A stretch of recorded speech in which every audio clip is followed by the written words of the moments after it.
Well, I think it was in Hot Tickets magazine. Sure. It's free with the Evening Standard. Yeah. I might get some free Evening Standards now. I've plugged that. Yeah. I just reading in there that I don't know if it's still going to happen, but apparently she was going to do a little cheeky appearance at GAY. GAY? In London. And obviously I was quite excited because I'm a Spears fan. Do you know what that spells, don't you? GAY? Yeah. Gay. Yeah. Yeah. Well, I think it is a gay club. Oh, sure, This is what I was ascertaining from the article. Oh, because they've said they've called it what it is. Exactly. Yeah. And it was apparently she was going to be previewing some of her new album live on stage at GA1. And that's an intimate venue. Normally you'd have to see someone like Spears, probably at Wembley Arena, someone like that. I'm thinking I'm a Spears fan. Get a couple of the gang together. Yeah. Some of the lads. Exactly. Yeah. Cruise down there. Yeah. But then I read on in the article that apparently the doorman at GAY were only going to let in regulars, and the way they were going to ascertain if you were a regular was by asking a series of questions at the door. What, testing if you're really... Now, I don't know if the questions would be about the interior of GAY. Or the interior of someone else. Yeah. Or just general kind of... What do you reckon you'd have passed the... Well, that's what I was wondering. So you'd have had to pretend to be... GAY to get in to see Spears. Now Can you say gay on the radio? Yeah, I think so. Yeah. There's irony, isn't it? So you're pretending to be gay to get into a club to see a bird, if you like. Yeah. I'll give you a little quick test. Right. Shall I? All right. Sorry, what's your name, mate? Paolo. All right, Paolo. Yeah. You haven't done a lot with your hair. You just sort of let it grow out. I mean, would you be putting product on a bit later? Because I mean, you don't look very. You look sort of quite masculine, quite. Yeah, well, sort of like you didn't care, like you have no care about how you look, like you're a. Normally it would be shaved. Of course. Oh, okay. Yes. We would say normally that looks about like 3 months growth there. Why haven't you? I've been ill. Nothing serious? Nothing serious. Okay. No, that's why I let it grow. So it's grown. Okay. Yeah. So what time would you normally be going out then? Paolo? Normally I'd go out about about 8ish. 8 o'clock in the evening you go? No. That sounds a bit early. That's what... No, I'd go out about 3 in the morning normally. Right. So I like yeah. Okay. Right. So that's right. Yeah. Where'd you go? Down sort of...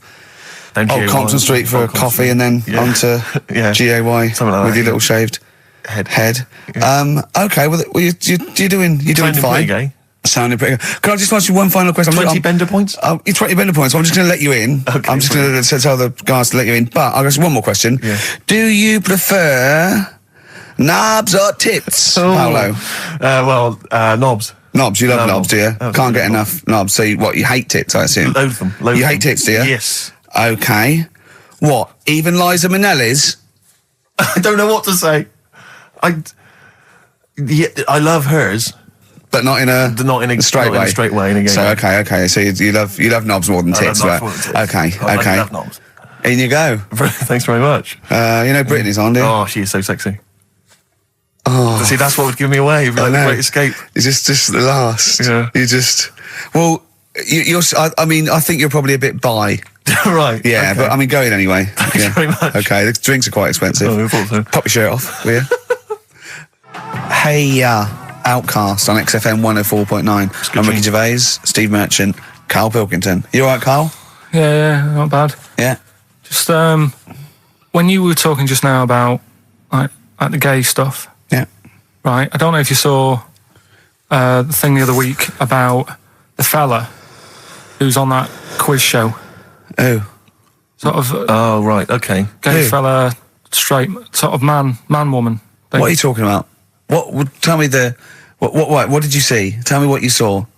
This is like a kid come running in and he's seeing something frightening. It could be an alien, could be a ghost, could be a paedophile, and you've got to get exactly what actually saw out of him. Right, what did you actually see? It's just this fella who's a woman. Right. Right, okay, right, try and talk like a human being. Right. It's a quiz show that's coming on the telly. And it's this woman. Right, is it a fella who's a woman, or is it a woman? Bit of both, that's why I'm talking about it. But what do you mean? Is it a pre-op? Is it a transsexual, a transvestite? Is it a ladyboy? Is it an hermaphrodite? What is it? I'll tell you about it. Well, tell me. I'm telling you. It's it's a woman. Well, it's a man. Oh, forget it. Listen. Play a record. No, listen. come on. What? It is a man. He is a man. Well, Oh, Christ's sake! it's a TV program where they've got this man who's Transvestite or television? It is a transvestite, yeah.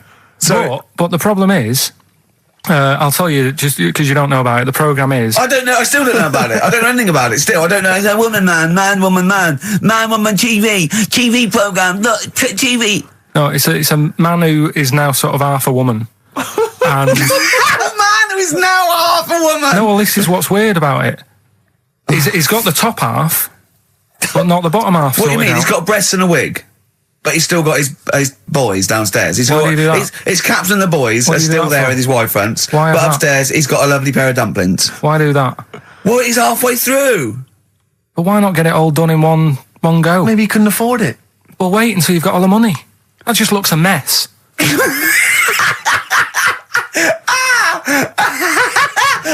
And who's he pleasing there? When he wakes up in the morning and pleases himself, he can't believe his luck. He doesn't know where to start. No, but what I don't understand, I mean, I don't want to see him. Well, could I just seem finish that ignorant. sentence? What you don't understand is just about everything. Yeah. Right. What? I find it weird, right? I sort of I understand the gay thing, right? But, Do you? What do you mean? well, I know. Well, I tell know, me the gay thing. Explain the well, gay I thing. just know if you're a fella, you like men. I don't know much more than that. What do you mean you don't know?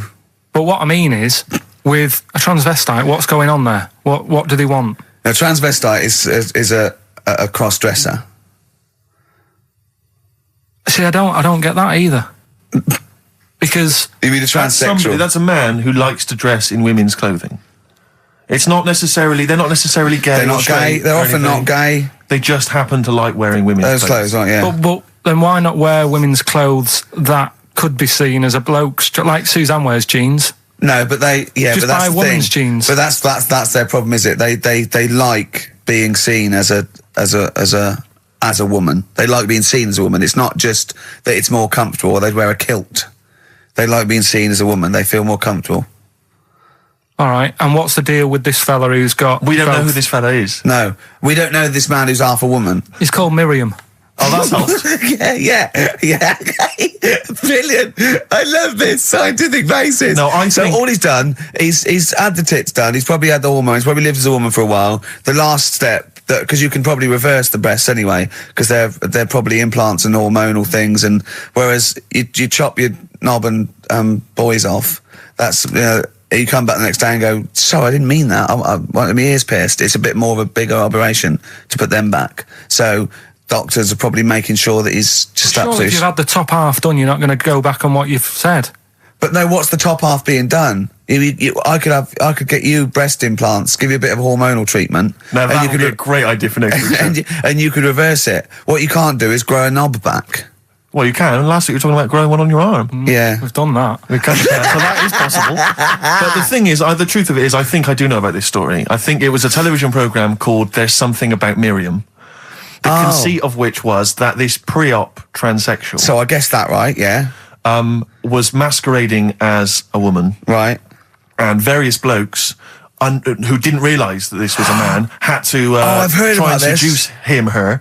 And when they found out that it was actually a bloke, and a lot of them had kissed agree. her, they refused to let it be shown. and there was a big I agree outrage. though. That's just terrible. Yeah. That's It's deceit. absurd. But I mean, that's awful. I heard it. I hated that. Who's the biggest, most professional person in radio? It's probably Terry Wogan, isn't it? And it was you that said you can't tell what the sentence he's saying because he keeps going up at the end before. But he and never- after. there's never any punctuation. Yeah. So he'll just segue from one point to the next. So he'll be like, going on my holidays, Friday. We're having a lovely time, says Mrs. Dorothy Sheehan of Westminster. I'm thinking of going to Greece. Oh, and it's halfway. So, So he's got his knobs, but he's still got the tits. Yeah. Typical. Oh, hello, Paolo. Do you want to come into my club to see? I'd love to go. Britney Spears, I'm a massive fan. Yeah, well, it doesn't start for a while. It's it's only about 8 o'clock, and you're not going out for hours yet. No. 8 or 7. But might as well watch a bit of telly. We've got FA Cup final. Ooh. Oh, yeah. Just that's a good one, isn't it? Or we've got The Eurovision Song Contest. What do you want to watch, Paolo? Oh, blimey. Well, I love all the camp and lame Right. of the Eurovision Song Contest. Yeah. But is that David Beckham playing? Because I love him. Oh, I his see hair what you've and done. his legs. See what you've done. You see? So you will watch the football, Yeah. but you'll be mainly looking at Just looking at the legs and the tight shorts. So while Beckham's knocking them in, Yeah, you'll be exactly knocking one. right.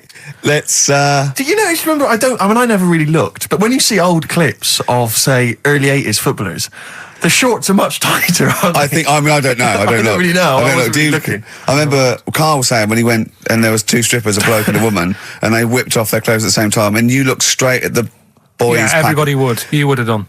Right. You do. You do. You look at his doo-doo. What do you mean? You look at his doo-doo. No, What? I'm just saying. If you were there, you would have done the same. Two people on the stage, Yeah. woman and a man. Yeah. Who were getting the clothes off. Yeah. Right. The fella took his pants off the same time as the girl took her knickers off. Yeah. Right. All I'm saying is it's human nature to have a quick look, have a quick glance, see what's going on. See what's going on. And then I wanted to look at the woman, but she put her knickers back on quick. She didn't live opposite from you, did she? But just to return briefly to the shorts question.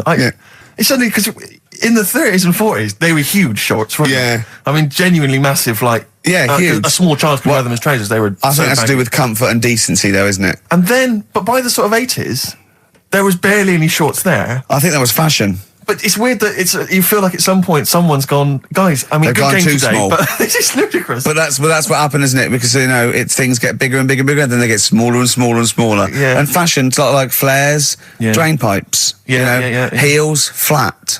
Yeah. Tall hats, flat hats. What do Yeah. you make of the miniskirt? Long hair, skinhead. Miniskirt. Again, I don't know. I'm sure there's been 10 resurgences of miniskirts since 65, whatever it was. Yeah. It's fashion. So the short. You know what? Do you know what I think, Steve? I think the shorts will get smaller again before we die. I think we'll see one more tight little packet of Premiership footballers running round with their offal squeezed like the last chicken in a butcher's window. Almost protruding. Wrapped up, yeah. Yeah, definitely. Imagine if they just wore cling film shorts so you could see what was happening there, Carl. Where would you look then? Because you like football, don't you? We're doing Rockbusters. I suppose so. Go on then. Bong. Czech family says they've got a rabbit with 3 knobs. Right? Right. Done. Sorry, can you just read a little bit more of the Czech family with 3 knobs? Just about a family. Not read it to yourself. Read it out on air. It's just about. Well, he can't read it to himself. I tell him to read it to himself. We still hear it. No, he was because I could see his lips moving. Go on. Just this fella who had 3 rabbits. Right, just think of this is Trevor McDonald. Yeah. Okay, carry on, Carl. Okay, well, here's the news. Right, good, brilliant. Go on. There's a fella. He's got 3 rabbits and that, and then he checks them out. Right. Yeah. 2 of the rabbits have got 2 knobs each. Right. And he goes, "That's a bit weird, isn't it?" Sure. And they're throwing them around, sort of chucking, showing them around the family and stuff, saying, "Look at that, that's weird." Picks up the 3rd one. It's got 3. Yeah. So they ate the 2 with 2 because they thought they best keep the 3rd one because a little bit lucky in that. Yeah. It is lucky. 3 knobs there, yeah. Now here's the sports news, and that's how it would work. Go on. Talking about this the other day. Yeah. What was it now? Listen, the fella. Play a No, listen. record. Do you want, let's just, all right. All right, no, I'll come on, play all it. right, he's got it now. Go on. This fella goes Yeah. to the doctors, Yeah. right? Oh, right, okay. Right, if this is in any way apocryphal, stupid, illogical, impossible, right, you are never, ever speaking again on radio. So make sure this is at least possible. I'll tell you what, I'll even give you improbable but possible. So if anything that breaks the laws of the universe or logic, okay, that's all you have to avoid. On you go.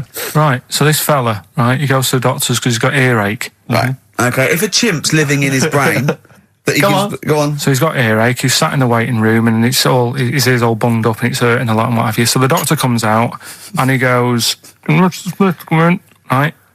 And because his ear's all bunged up, he doesn't hear it that well, right? So he thinks it must have been me, right? So he wanders in. Keep going. Anyway, I'm going to hate this. I can just feel it in my bones. Steve, I'm going to let you take over. Okay, Let's hear it. Come so on. the doctor says, sit yourself down there, right? So he sits himself down. He goes, right, take your pants off, right? So he's thinking that's a bit odd. Anyway, he heard that though. He apparently he took his tackle off. The doctor did some operation. What, there in the waiting room?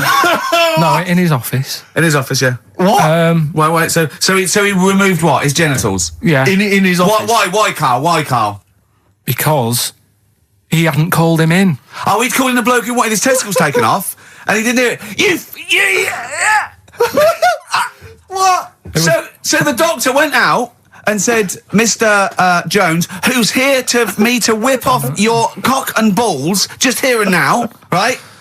Bloke comes in, didn't it? It must have been me. So the bloke who wanted his balls taken off didn't say, I think he said me. So he didn't interrupt then. So the bloke goes in, he starts taking his testicles off, and he doesn't say, I'm here for me ears.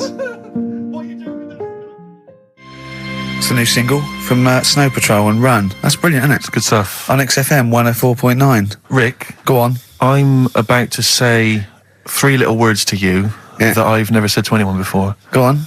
Karl is right. On what, though? From Reuters, someone's emailed in. A Brazilian man who went to a clinic to have an aching ear checked ended up having a vasectomy after mistakenly believing that the doctor had called his name. He had gone in there, entered the vasectomy room when he was called. He was called by the full name and yet thought it was him. But the strangest thing is that he asked no questions when the doctor started preparations in the area which had so little to do with his ear. He later explained that he thought it was an ear inflammation that had got down to his testicles. And the fellas came off. Extraordinary. Right? I'm stunned. Amazing, isn't it? There's got to be a couple of news headlines, surely. Hold on, wait a minute. Bong. Pierced penis man off the hook. Knob body has been that lucky before. Brilliant, all right. Okay. Or you've got get a lobe of this court case. Right, okay. Not bad. I'm going for Interesting. knob body. It's been that lucky before. Right, it's a story about this kid who was born, right? Was he? Yeah, he was popped out, and the dad and the mum saw the baby, and it was like, oh, that's a good-looking little kid. Sure. And they were proud and that. And then... Like they're surprised that it's a good-looking little kid. It's theirs. yeah. Like, it could have been a frog, and they'd have gone, oh, he's got your eyes. And then the doctor goes, yeah, it is, but look at that. What? He said, it's a boy and hasn't got a knob. I love the doctor saying that. I love this GP. Right. Oh, this midwife saying that. Oh, we love little boy. Yeah, but no knob, baby. Mr. and Mrs. I mean, think. Right. No, but I'm speeding it up a bit. All right, come on. So the baby's Right, so born. the baby's like that, and the doctor says that, and the woman's like, oh, it's our first as well, and stuff, right? She's really gutted. She's What's the second going to be like? So, Go ahead. so the Just a knob. doctor says, you know, We'll call it Karl. All right, go on. Right, go on. so the doctor says, well, I'll leave it with you for a bit, get used to the idea, right? As opposed to throwing it away. So he wanders off. Yeah. He comes back with a smile on his face, right? Found the knob. So the mum and dad are like, what are you smiling about? He said, you're not going to believe this. Baby's just been born. It's got 2. Right? You can have one of them. And they did a little operation. Where did you get this information from? That's in a book. What book? Is it the a same joke as the book that you carry round with you? No. With the woman with 3 legs, the juggler with 9 arms, and the bloke who found shagging a chicken under a rock. Is it in that book? Weird though, isn't it? Well, it's not true. It is true. What, in the same hospital, there was a baby born without a knob. Luckily, Karl. It happened. You swear to God you're not making The this up. doctor making it came up, back honest to God. smiling because he won't believe it.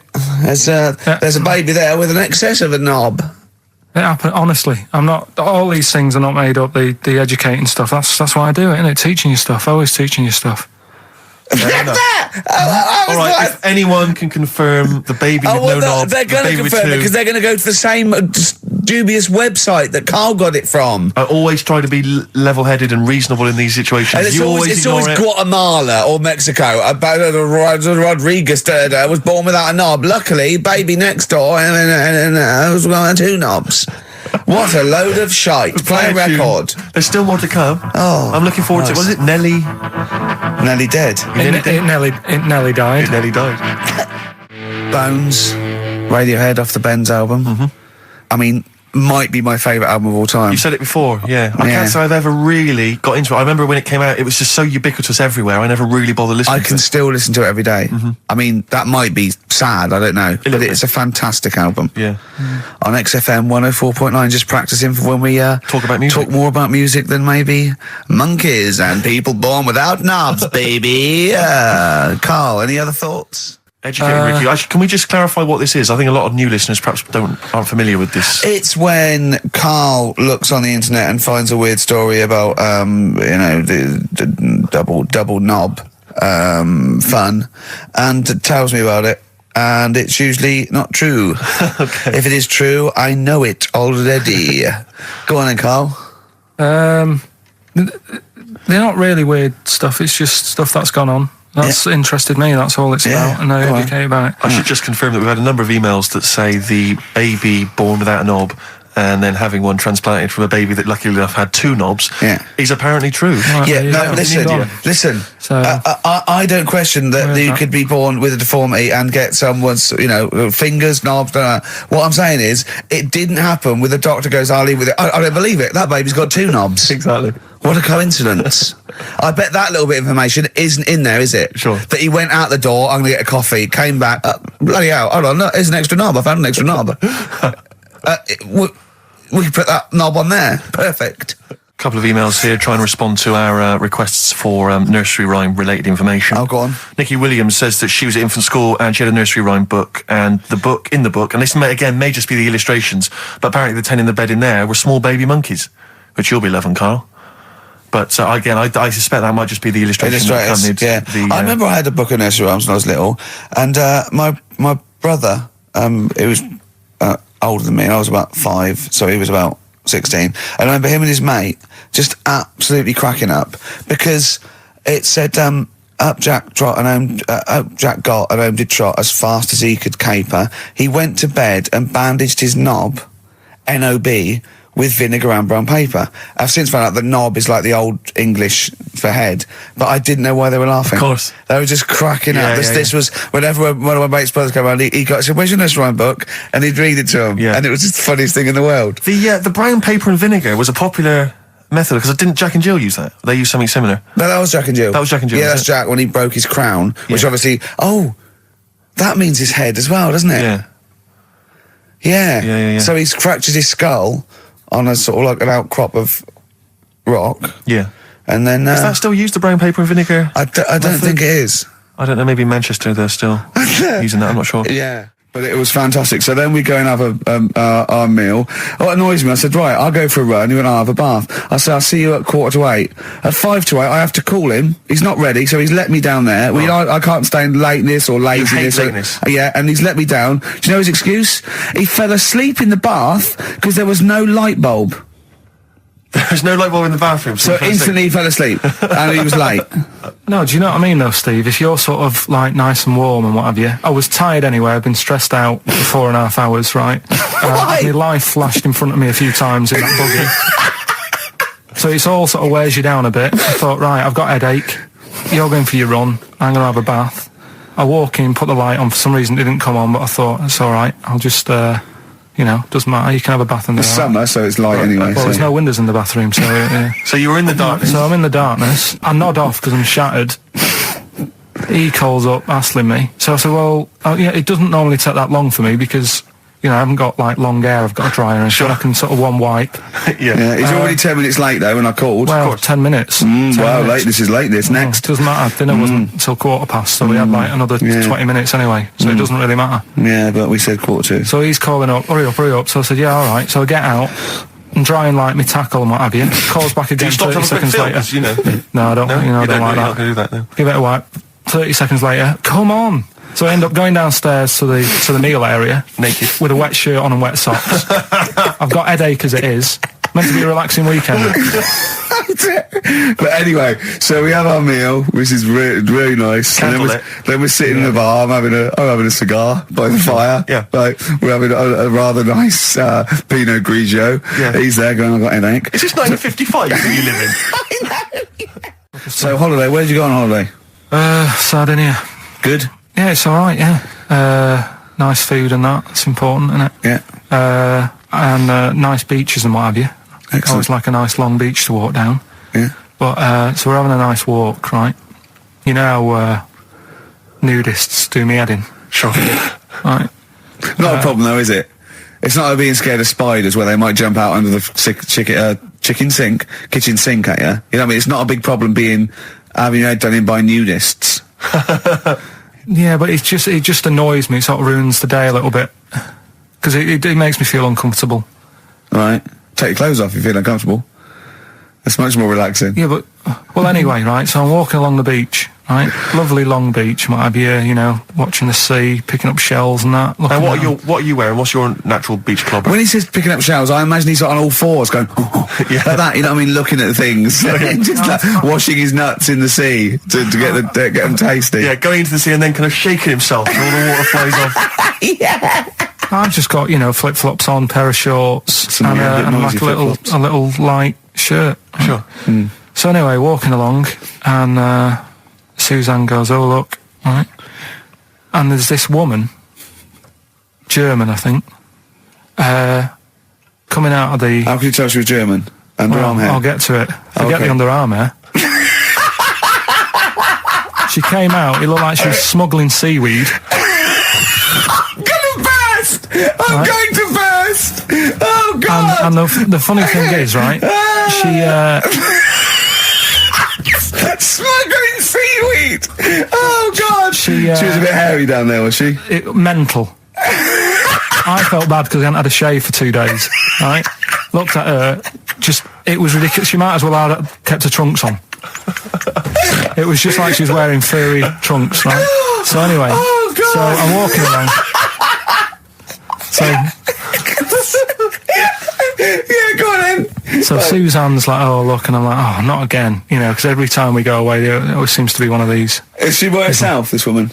Well, the weird thing was, she was with her husband, right? Yeah. But he had shorts on. He was happy, right? But every time, because I walked past her, and he sort of ran off, because he's embarrassed. Do you know what I mean? There's nothing normal about it. What can he do? He can't go, "All right, mate," because he knows it's odd, right? How old was he? Sorry, how old was she? It's hard to tell when someone hasn't got clothes on. Sure. Do you know what I mean? They always look older, don't they, when they haven't got clothes on anyway. But I'd say she was about 40, 41. Okay. Right. So I walked past, and the annoying thing is, she got there on a bike, right? No clothes on, little pair of boots next to the bike. So if you can wear boots, just pop some shorts on. You know what I mean? That takes more effort for me, putting boots on. So put the shorts on, right? So anyway, the husband kept running off. I walked past, and I'm getting annoyed because I'm saying, well, we've got to walk past them again on the way back. I like the fact that they're scuttling away when Carl walks past. Like when you lift up a bit of sort of iron sheeting in the woods and loads of mice run away. Yeah. It's like whenever Carl goes, that nudists run away. Yeah. Oh, right, okay. So we sort of come walking back and what have you, and I have another look and what have you, and he runs off again. Why another look if it offends you so much? Oh, you might as well just have a look. Do you know what I mean? It's just putting it on show and what have you. But the interesting thing was, I just wondered whether the husband... If the husband were nude, you'd looked at his tackle. Because remember, when you went to see those two strippers, and it was a woman and man, and they whipped their shorts off, you said you looked at his tackle first. I think any bloke would. Wow. You would. You just check it out. It's natural, isn't it? You just go, "Oh, right." So it is normal or whatever. Because you don't know if... do you know what I mean? You don't know if what you've got's right until you see someone else's. No, do you know what I mean? Yeah. But anyway, so, but he got us talking, because I was, then, as soon as I saw her, sort of, day's been ruined a bit, so I'm walking up the beach. It's been ruined! Walking up the beach with Suzanne going, how does it happen? Do you know what I mean? Why do people do this? What fun are they getting out of it, and what have you? And, I just was thinking, is there any chance that fella, right, didn't even know that she was a nudist until they went away? Do you know what I mean? Because I said to Suzanne, if say if I met Suzanne, it's like we're getting on, yeah, everything's fine. Yeah. And then you go off on holiday and you go, you haven't got much luggage. And she's like, no, it's fine, this is plenty. And I'm thinking, that's weird. And then we go down the beach and she whips her knickers off. I'd be annoyed, but there's nothing I could do. Do you know what I mean? Sure. So I'm just wondering whether that's what happened to this fella. Every time someone came walking up, he was like, oh, God, this is embarrassing. And he kept nipping off. Yeah. Finding something else to do. Look at some shells. So I'm wondering, Rick, if at some point, maybe today or in future shows, we should get a nudist, one of those official nudist spokespeople, because all these nudist organisations, get them on the phone, justify themselves to Karl, because, in his mind, they are, what would you say, weirdos, freaks? I don't quite get it. I was reading something in one of the supplements last weekend, and some journalist went round to some, whatever you call it, some resort or whatever for nudes and that. And it's Were they playing volleyball? Well, the annoying thing was, bowls. Why is that annoying? Well, don't play a sport where you got to bend over.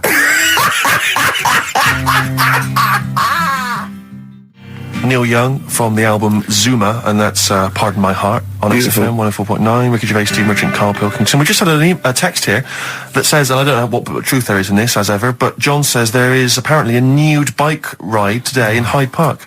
Now, I can't believe that's the case, because I don't think it's allowed, is it? You can't ride around with your veg, can you? I don't know. Why would you want to? Well, good point. On a bike. On a bike, I love the fact that that's what disgusts him. I want. Do you know what? If we did appeal for a nudist to call in, I'd want a very specific sort. I want a German nudist, a middle-aged man called Helmut. Okay. If there is any, or the closest one to it. So I want a middle-aged man from Germany. If your name is Helmut, you're in. But I'll accept hands.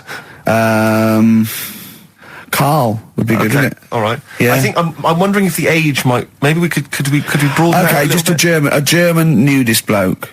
Right. Can he at least be fat? Can I find a fat German fella? If your name's Helmut, we're going to give you a big prize. Yeah. But, any fat German fella who likes to get his sausage out. Sure. Okay? It's sauerkraut. Yeah. What's the phone number? 0871 222 1049. It'd be good just to get an email or a text with a contact on it, and then I can just call them up in the week. Sure. And 83936 is the text number. I don't know what our audience demographic pans out like, Rick, but I'm suspecting that's probably a fairly small fraction of our listenership. I know, but there must be someone out there. If you know a fat German who likes to get his tackle out, phones are going. Straight away. Just answer it, Karl. Just answer it. Just potluck. it could be anything. Well, just see what it is. To be fair, it could be a nutter. But just say hello. Just tell your turn. It's not straight away. He'll stay there, won't he? He'll stay there. Well, answer it. Answer it. Leave it. Answer it. Oh, you see this? It's gone. It's gone. There you go. He bottled it. So, just as well. Did you have to have that thing done where they say, what side do you wear your member? What side you dress? They don't say what side you wear your member. That would hardly be a euphemism, would it? So they say what side you dress, sir. It means what side your little John Thomas leans, doesn't it, on rest, usually to the left, isn't it? Your little left testicles. If I said to you now, what side do you wear? Hang on. Do you know? It would be left. It would be the left. That's what I mean. If standing there, right, with nothing restricting it or holding it in or holding it up, right, it sort of leans. Your one ball is sort of like slightly back and lower, isn't it? And your little John Thomas rests there, so it's left. And the reason they ask it is so they don't put the tape measure up on the left and squash your willy or touch your willy. So it's nothing to do with like, well, you'll need a bit more room of sort of more material on that side, or. Well, no, I don't think they compensate. It's just when they when they stick that up into your groin, they don't want to come in contact with your little. The thing is, I don't know what side I wear stuff on. I just sort of pull my pants up and wherever it wants to go that day. But maybe it's not big enough to sort of make any, real decision. But like now, I'm sat here right with my jeans on. I don't know where I am. Well, that's clear from hearing you talk. No, but what I mean is, if a fella said to me, "What side are you? What side's your member on?" Member? What is this the use of the word member suddenly? I'd go. Well, it's usually not appropriate. And also, I imagine in the old days, they had big baggy pants that used to sort of like hang down. And now, you know, like with those stretchy boxers and briefs, it's sort of held up in a nice little, neat little parcel, isn't it? So it's probably not appropriate. It doesn't come in contact with your little snake. So, you know. Did you ever, have you ever heard that? Are you telling me a tailor has asked you that and you went, what do you mean, mate?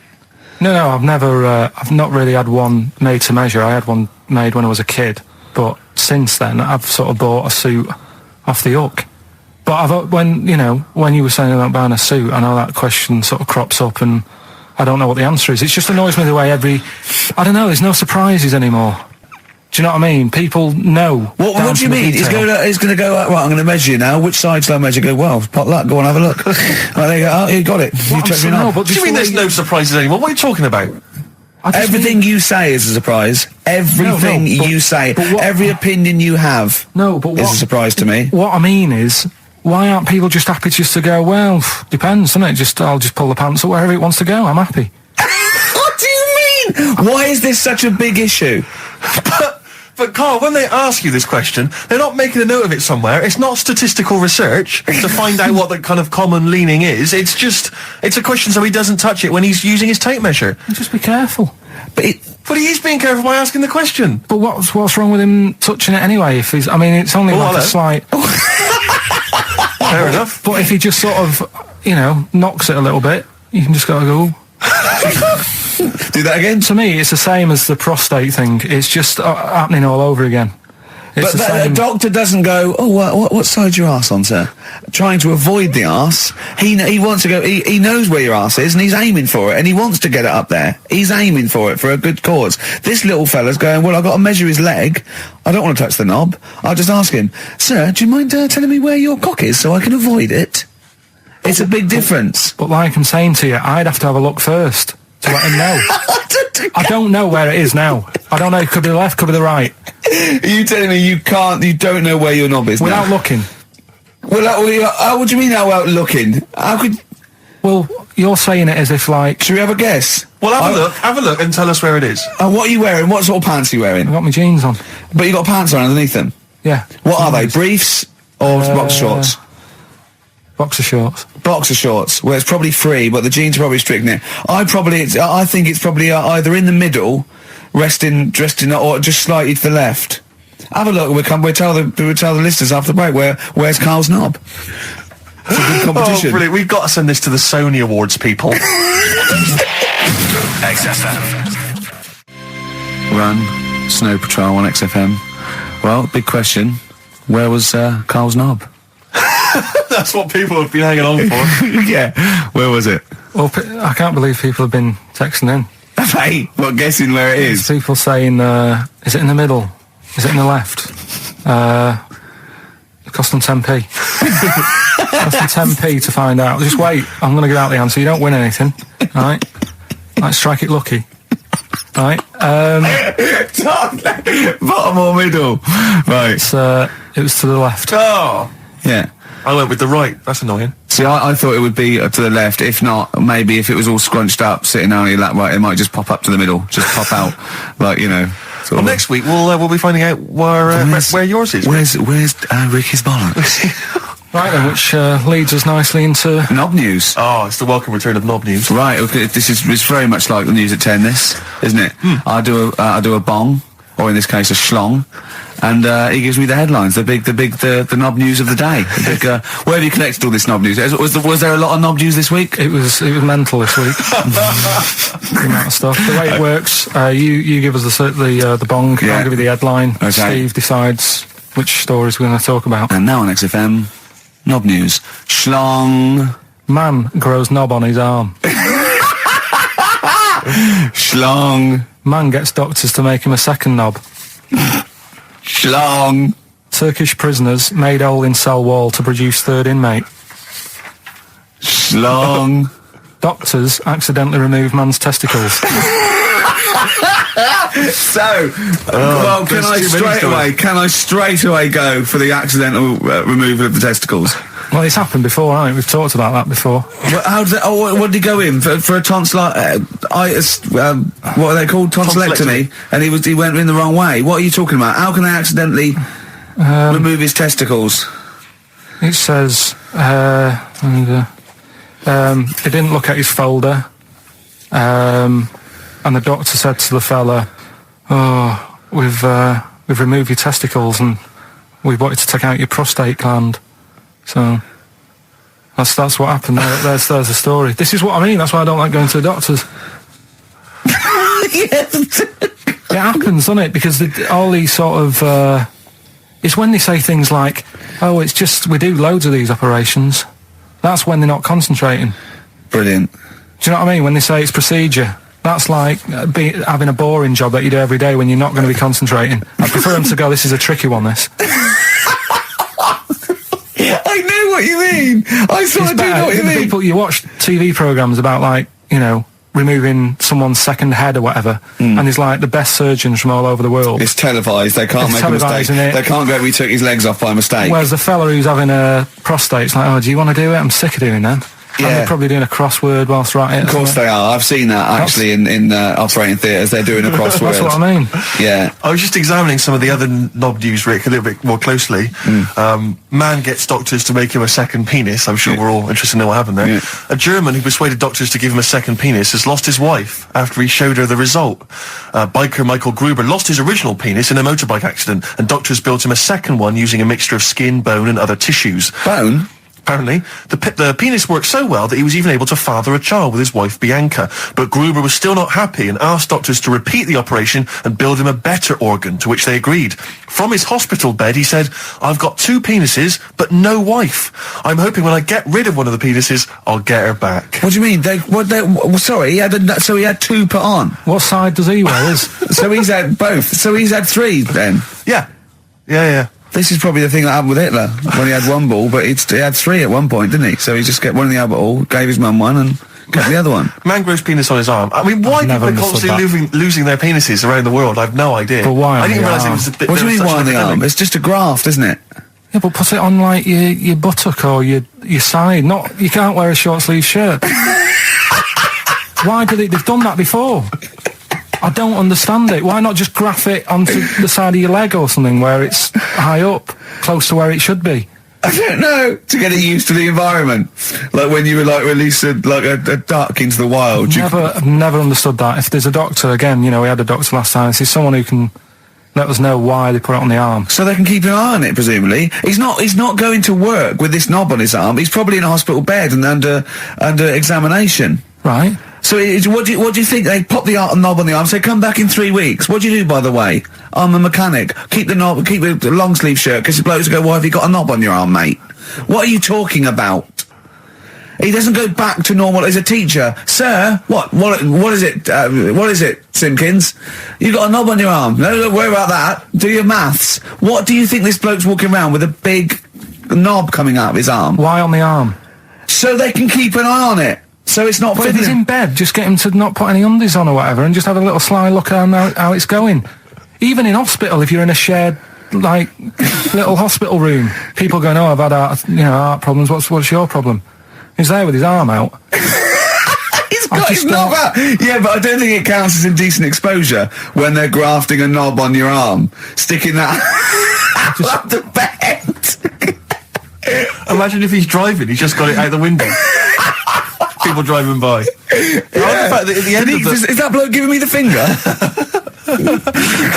At the end of the man grows penis on his arm story, it says, a Moscow surgeon said the man will be able to have sex in a few months. He said, women will never suspect. But what kind of a doctor talks like that? Yeah. I'll tell you, it's his cock now, seriously. The birds will never know. He'll be able to go berserk. Yeah. They'll never realise we grew it on his arm. That is unbelievable. Would he have a little scar on his arm, do you think?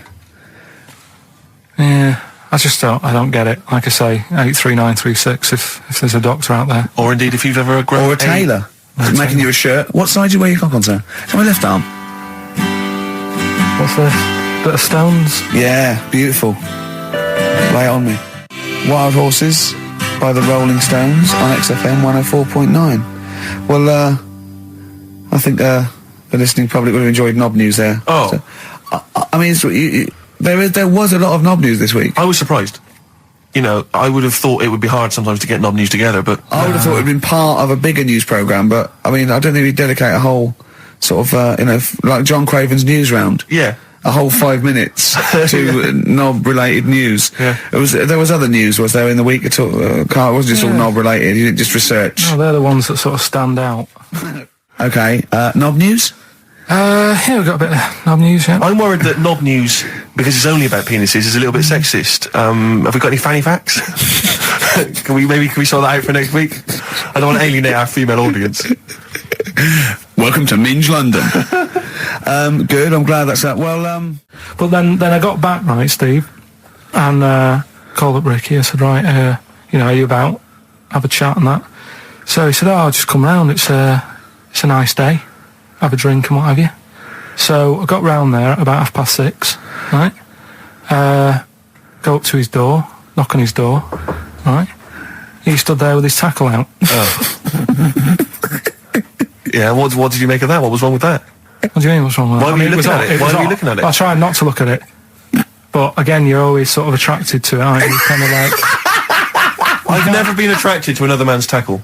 I don't know what you mean. You can't help but have a little sly look.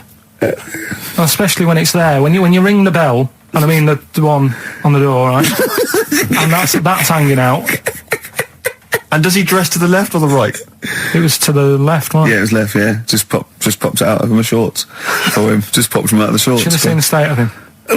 Shorts on, no top, cigar. Looked like someone out of The Sopranos. It was a mess. Yeah.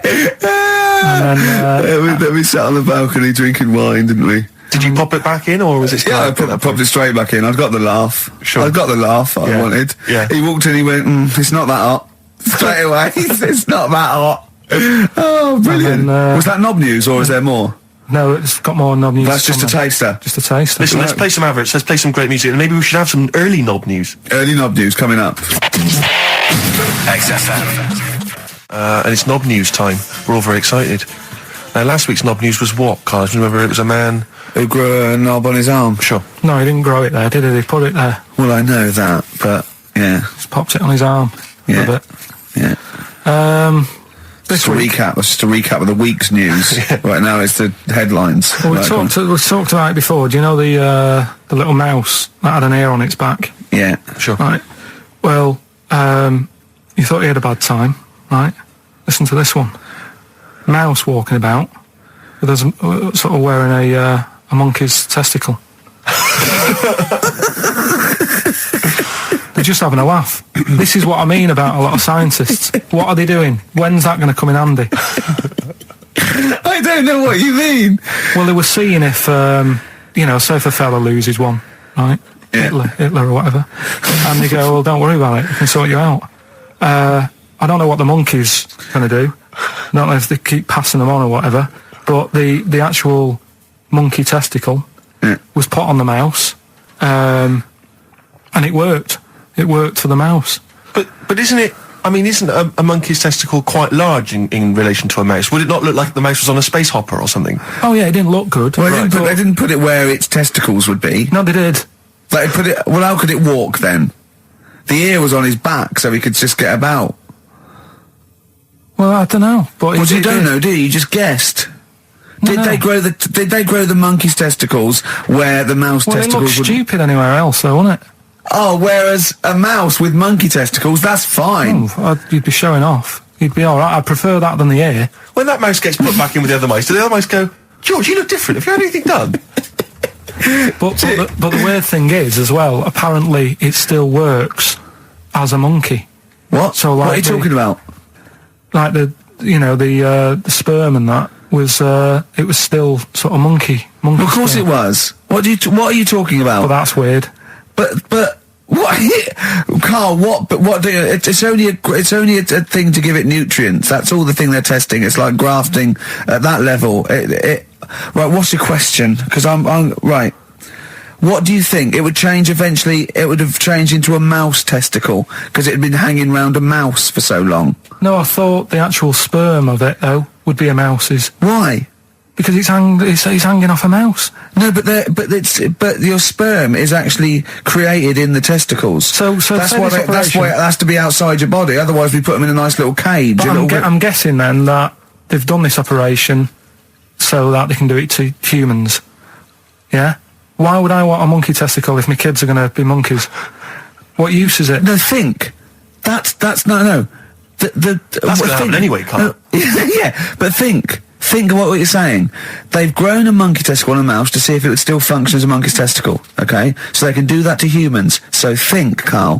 What they'd do is they'd grow a human testicle on a mouse and it could still be used as a human testicle. So what? To give you a testicle that you've lost. From a mouse? No, from another person who it was kept alive on a mouse. Because it's kept the nutrients alive, as opposed to keeping it in a deep freeze. Maybe bollocks go off after a week. I don't know. Maybe they get accidents. He had a little a card. Do you donate your testicles? Yeah, I'll tell you what. No one needs testicles yet. Let's keep them on a mouse. You have yours ripped off in some sort of bizarre skiing accident. You go, well, you're in a Battersea dog town. You pick the ones you want. They can grow them on anything. They can grow them on a Dachshund. Bulldogs are growing them usually, that's where you see a bulldog. Usually that's waiting for an operator. What don't you understand, Carl? Hang on a minute. I thought this was knob news, not testicle time. I don't understand what this testicle time's not for another 10 minutes. Yeah. No, it's all sort of linked and that, though, isn't it? Well, sometimes it's linked to a mouse. But what do you think about, like, I don't know, testing stuff out like that? Is it worth it? Could you not just go straight from... But listen, Carl, I'm getting this information from you. No, if this was on Question Time and someone said there were, Dimbleby and Paxman or whoever said it, I'd think about it as a moral dilemma. You've just said you saw a mouse with a monkey testicle. What do you think of that? I don't think any of it. I don't think anything of it is the answer, Carl, because I can't trust the info. I cannot trust anything that comes out of your mouth. 104.9 XFM. You all right? This is Carl. Producer of Ricky Gervais and Steve Merchant. They're not about today. Ricky's on holiday. Steve couldn't be bothered. So I'm left here with all the DATs. That's a digital audio tape of all the shows they've done since they've been here over the last, I don't know, year and a half or something. So we'll play you some of the best bits. All right, so here's the first bit. Like, that got a load of attention in the press, but the Trisha programme got nothing. Okay. Which, I know, Steve called me up in the week, right? Like 10 o'clock in the morning, I was at work, and he goes, she thinks so at 10 o'clock. She preparing this show. Most people go to work about 8 or 9. Are you watching Trisha and that? I said, no, what is it? He goes, oh, you'll be loving it, right? Freaks, was it, Help Me, My Mum's a Freak? Siamese twins. Right, so I couldn't watch it, but he said, it might be on again, because they repeat stuff on ITV2. Right. So I had my dinner late, right, instead of having it at like 1 o'clock like I normally do. Yeah. I had it at like 2:30. Yeah. Sat in the office, put the telly on, ITV2. These Siamese twins. Did it blow your mind? It was amazing. We talk about a lot of things on the show quite a lot. The Airy kids crop up a lot. I was waiting. It's been 10 minutes and you haven't mentioned the Airy kid. Right, and last week we were talking about Siamese twins, weren't we? So it was weird that this programme was on, but it was amazing. I mean, what I think you can't refer to them as Siamese twins. I think they're known as conjoined twins. Why? I think Siamese is maybe considered derogatory or as an old antiquated phrase. Yeah, I think it's because the first famous ones were actually from Siam. Right. But and that doesn't exist anymore. No, it's conjoined, Carl. Yeah. Get the phrase right. But you'd think that if that's happened to you, that wouldn't be that sort of offensive. The names that you must get called. Right. You think that's the least of your worries? Siamese twins, I'd say, well, that's, yeah. Now, were you stunned by where they were connected? Just live with it, we'd say. Because they were connected, of course, at the forehead. Oh. Sort of, which was quite extraordinary. Well, there was one set of Siamese twins. One had a job and the other one didn't. That's ludicrous. Yeah. The other one was unemployed. The other one had a job. She had to go to work. She had to get up at 6 o'clock on her day off. I'm supporting you, literally. Yeah. Then they get done off the social for sort of Yeah, because everyone was signing on. That wasn't a question that Trisha asked. Annoyingly, because I know that much of the audience was thinking that. There was a few things that didn't crop up. What questions would you have asked of them? Because what things did you feel weren't mentioned? I'd love to just watch Karl watching amazing things. Exactly. Do you know what I mean? It's like early learning thing. Mouth slightly open. Yeah, mouth open at a dribble, looking round to see if anyone else has seen it. You know, I mean that. Like when a cat sees a bird land on the balcony. Exactly. It can't believe it's luck. I'd probably say, how do you buy her a birthday present? A surprise gift, yeah. Because everything's ruined. Sure. Right? I'd probably ask... Yeah. Well, did you not think it was interesting that one of them had a boyfriend? Well, that was a bit weird, wasn't it? Uh-huh. But what was the other thing I was thinking when I was watching it? I was thinking if one got into crime and that was sent to prison... Right. What would happen? How would you handle that? It's brilliant. It is brilliant. If a chimp could talk. And what was the other one? The other thing was, what did he talk about? Because it's not as if you can say, oh, guess what I did today? Do you know what I mean? Yeah.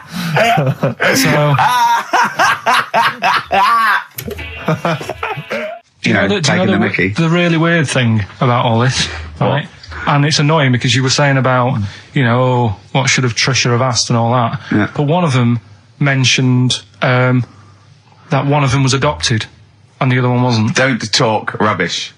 No, seriously. I didn't understand it, right? Of course you didn't. And then Trisha sort of said, well, let's have a chat. And they were like, no, don't want to go into that. What do you mean one was adopted? That's what he said. One of them... don't quiz me on it, but that's what was said. Hello there, I'm a multi-millionaire, and I've just seen your orphanage. I'd love to adopt one of your children. You'd like to adopt one? I'd love to adopt a children, because I've got loads from around the world, so I'd love to adopt one. I'd give you $10,000 towards your orphanage. We're speeding through then, Brilliant, yeah. okay. We've actually got 2 left. I only need one. I'm only interested in one. Yeah, I don't need any more. Don't need any more. They're sisters. I know it would be tragedy to break them up, but I really only need one. Now break it up. There's the rub. You see. Sure. Because, sure. You just need the one. It's $10,000 now. You can have that. I'll sign it now. But I don't want to discuss it further. I'll bring it around. Brilliant. Okay. Ding dong. Hi. Yeah. Brilliant. You brought my kid round. Yeah. There she is. There. That's a joy. Yeah. Okay. Just standing next to a bush. Yeah. Do you want to? Can you bring her out? No. Me? There's nothing behind the bush. So you just want. I just want to be able to walk 360 degrees round her. Do you want her or not? Yes. I can't believe it. What's that little trolley? She's talented. Oh dear. You're talking nonsense, Karl. Well, whatever. I'm a little bit concerned about your toilet discussion. What exactly is your point again? I was just a bit bemused.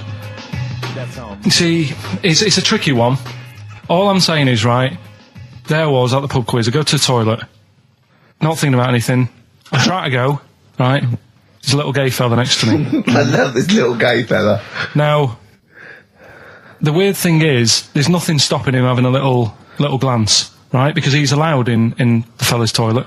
Yeah. Now, I'm not allowed to go into the woman's toilet and have a little look round. Right. So all I'm saying is, should they have another toilet area? What, for gay people? Yeah. And so this would be gay men and lesbians? Is that going to complicate things? Well, I mean, I can only assume. I mean, to what point? I'll ask you a question, right? If you're intimidated, that's a shame. But most gay men aren't looking at your knob. You know that. What do you mean? I can only say that 99.9% of gay men who use a urinal standing next to what they assume is a heterosexual man aren't looking at his knob. What are they doing then? They're emptying their bladder. No, but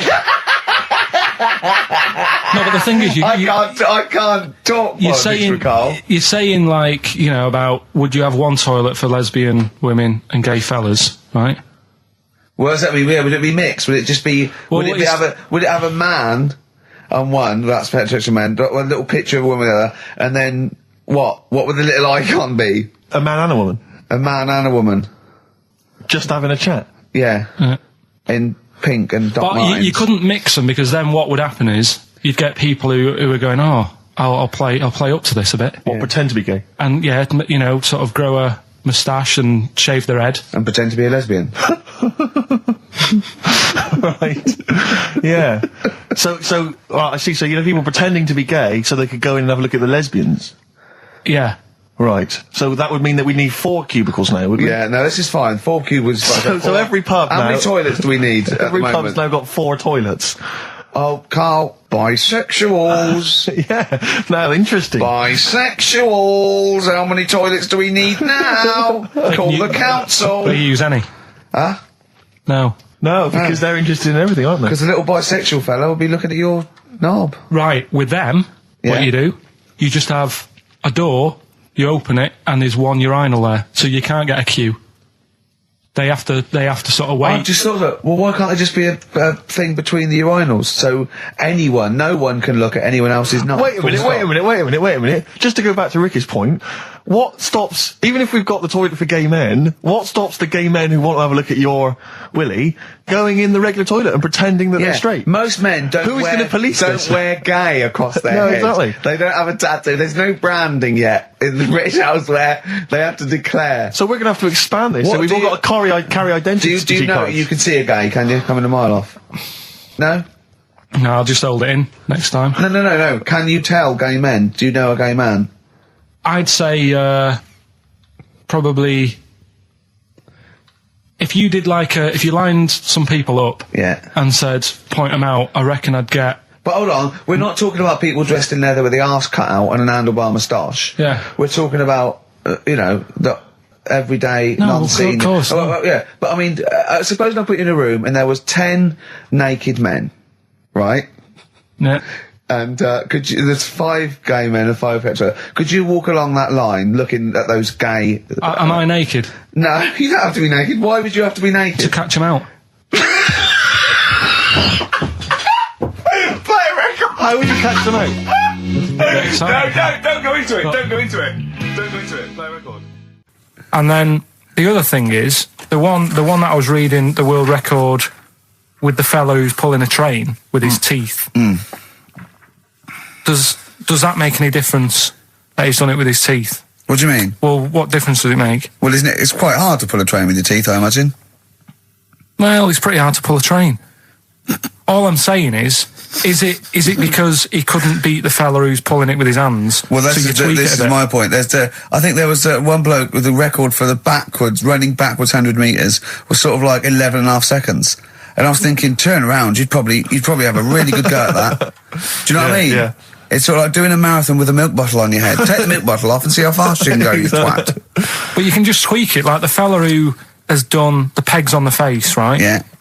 His name's Gary Stretch Turner, right? Right. So you're sort of cheating already if he's got a stretchy head, right?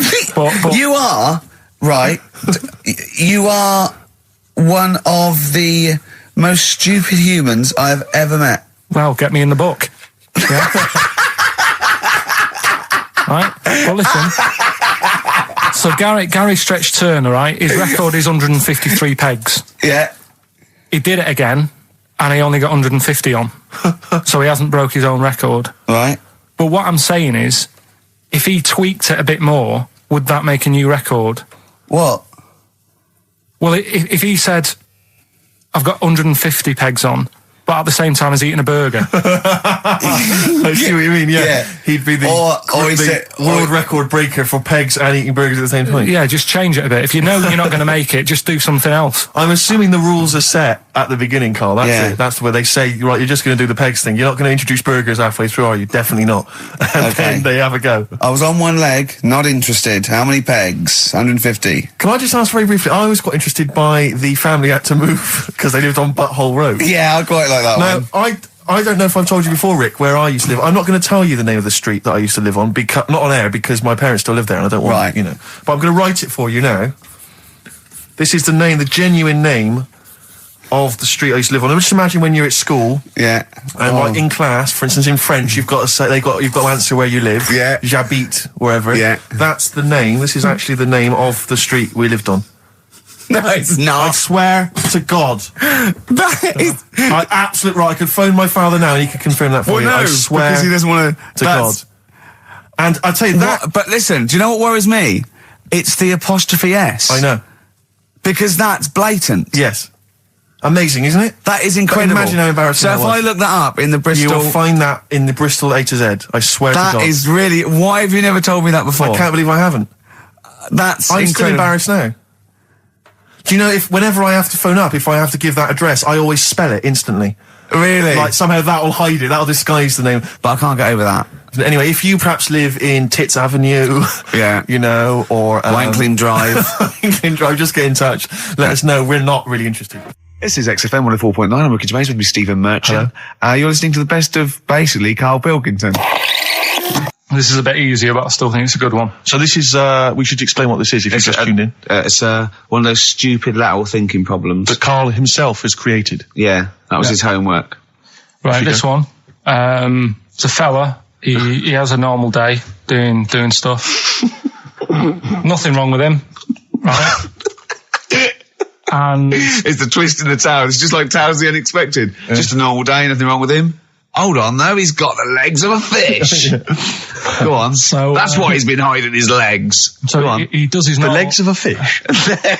Sorry, Karl, carry on. He has his working day and that, Yeah. and then he gets a bit tired. Goes to bed. He puts the light on, leaves it on, goes to bed. Oh. That's crazy. That's mental. I can't think what's happened. Anyway, here's Radiohead. Right, okay. What? The question is, why does he put the light on when So he's a going man, to bed? he's had a normal day, he's come home from work. Is that right? He's come home from work, or he's not been working? Yeah, he's just been out? no, it's been working and stuff, I think. You think? You've made it up, Karl, you can decide. So is the question is, why has he put the light on when he's asleep? There's a reason that he's put the light on when he's asleep. Has he gone to sleep? No, Karl, don't shrug. You're meant to answer these questions. He put the light on before he went to bed. Yeah, and the question And you're he's asking gone me to is sleep, why? What's the scenario? And the light's on and Yeah. that, but he's gone to sleep. Yeah. He started reading, and then he fell asleep. No. Did he he intentionally, for some reason, put the light on? Every night. It's mad. Sounds mad. That's Karl, doesn't it? Every night he does it. Yeah. He puts the light on when So- he goes to Light on, sleep. it goes to bed. Karl, is the point of this, he puts the light on for a very good reason. Not for us, but for some people. He's blind and it's always been on, and he thinks he's turning it off, but it was on in the day, and he thinks he's turning it off, but he's turning it on because he's blind. That'd be stupid. That works. No, that works great, Rick. Yeah. Thank you, Karl. So you've got to come up with what? Hang on. If What? you're blind, why would you put a light on? No, he thinks it's off. Yeah. But why would he turn it on anyway? Just think so he doesn't get burgled, so people know he's in because he can't see him. So he just he puts the light on when he's there, then he turns the light off when he goes to bed, so people think it's fine. But he's got it out of kilter, and actually he's walking around in the dark all day. I don't believe that if you're blind, you turn your light on. I don't think you'd be living on your own, would you? I'm not having that for a Do second. blind people live on their own? For a second. Well, some people do. Lonely blind people live on their own. No, if you got bad eyes. Any of them women? Are there any blind women who are living on their own? Rick? No, I mean, if you know of some blind women. Oh, wait, 700, 800, 1234. We've gone through this. If you are a blind woman with no standards and you don't care annoying voices and smell, yeah, then get in touch with you. yeah. I mean, know- you've got to be within the ages of say 25 to 65. You know, Right. well, call it 75. You fussy, you fussy all of a sudden. I know. Yeah, go on. If you were blind, would you live in London? Because someone said yesterday there was one struggling outside in Leicester Square, and I don't understand. If you would, I mean, you know, That might have been a tourist. but why come to London if you're blind? It's the worst place in the world to come if you're blind. To hear the sights. To hear the sights. It's a bit mad, isn't it? They do the same job. They have tourist needs like anyone else. Yeah. No, but it sort of stinks, and you'd go away going, "Oh, it's not that good." I just thought that I thought it was a bit weird. Well, never mind your concern for the partially sighted or sight impaired people coming to London. Get on with this. Yeah. So there he is. Yeah. It's like, oh, a bit tired. Yeah. Just put the light on. Get to bed. Yeah. So he turns the light on and he goes to bed. Yeah. Oh. Should we play a track? He's not sleeping on the job. He's a lighthouse keeper. Well done. Is he a lighthouse That's not keeper? it, Karl. He's a lighthouse keeper. Right. Why wasn't the light on all the time? Because it's light in the day. You idiot. Play a record. What? Play a record. You're a buffoon. No, actually, the light isn't on in the day, is it? No, it's not. I think you're the buffoon. Yeah. Karl has won! Hey! It's a long time since we've had any white van Karl. For those that don't remember this particular hot feature, we basically ask Karl some of the questions that are asked of a white van driver in the Sun. They always have this on Saturday afternoons. Anyway, here's the first one. They're not fascinating, Karl, but I'm just interested on your take, really. Yeah. What do you make of Cilla Black quitting Blind Date after her husband sent a message from beyond the grave? Are you familiar with this story? I didn't know that. What's that? She went to see a medium, and supposedly her husband passed on information through the medium, which was incredibly vague, but persuaded her to quit live on air. Well, it's about time, isn't it? If even dead people are saying enough's enough. But I'll tell you what, though, talking about ghosts and that, do you know how I'm into them? Yeah. Right? How weird do you think this is, right? Well, it's not true. Before you say it, play a record. No, go on. Go on. Right, it's this woman. I don't even know if it's ghost, really. It's just a bit weird. Sure. Yeah, sure. There's this woman, and she's not a woman, she's a kid. Sure. Okay. Sure. She's walking down like a street in her area. It's a nice day and everything. Everything's normal. She's walking down, and a woman comes up, cycling past, right? The woman on the bike looks at the kid, absolutely terrified, right? Got a really scary face on her. Yeah. The kid's thinking, why is she doing that? Yeah. Right? So anyway, she thinks nothing of it, goes, I think she was playing in the park or whatever, goes and has a nice day. About 15 years later... Oh, right, yeah. She's, I don't know, I think she was going to work, right, on a bike. She was riding her own bike. Riding her own bike, cycling down the road. Oh, yeah. Looks at the kid. That's the thing that happened like 15, 20 years ago. Right. It's her on the bike looking at her as a kid. Right. Not another child. No. So it's her. She's seen herself. Karl? I mean, I don't know where to start. Firstly, where's this information come from? But I mean, why do you ever... I mean, I don't know what part of that you think can be true. I mean, honest, I'm speechless. I don't know what to say. What are you talking about? Bit weird, though, isn't it? But it's not true. It didn't happen. Nothing happened like that. She said it did. Well, then she's wrong. She said she saw herself. She saw herself as a kid, didn't she? Did she carry on riding and as cars? an adult when she was a kid. Did she stop and talk to herself, or did she ride on by and think that's a bit weird? There's me as an 8-year-old. I won't stop. I'll be late for work. Yeah. If I'm late again, the boss said he'd be in trouble. Yeah. Well, And where is this information? Did it happen to someone you know? No. You overheard it on the bus? No, it was in the 14 Times. Ah, right. Well, okay. that's the answer. Good. We've got to the bottom of that. Right, good. Well, Karl, what are your thoughts? Why have you stuck it out here? Nothing better coming in, I thought. Well, I'll tell you why, because you're always on holiday. You don't do a lot. You get paid, well, doesn't he, really? He's a moany. He doesn't try and get on at all. He doesn't deal with people. He moans about everything. And, so he's... I'm all right. I've got my own little room and that. Yeah. Like a cage. It is like a cage, isn't it? And he can shut the door. If people walk past, he goes, shut the door. He doesn't want them looking in. He's like a miserable old chimp.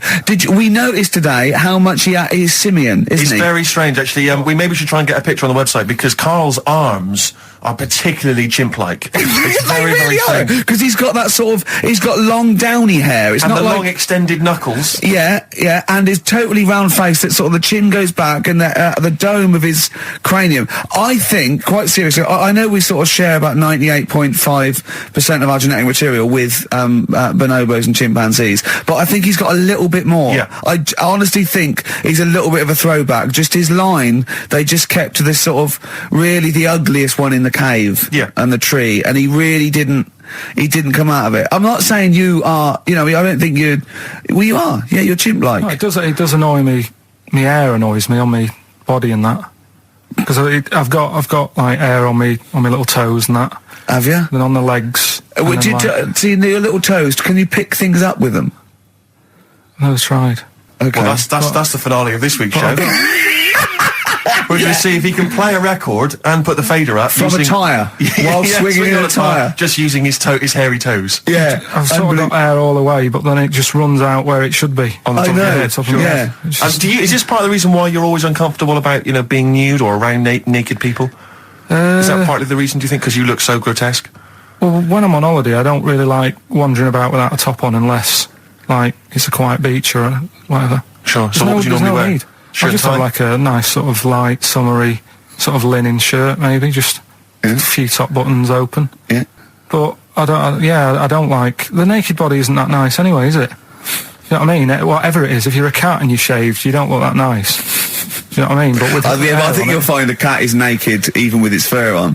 Cats don't wear clothes. No, but what I mean is, a bald cat isn't that good. You know, it does me head in that I'm bald. I'm not, I wish if I could have hair, it would be nice, but that's life. Would you prefer animals to wear clothes like Mickey Mouse does?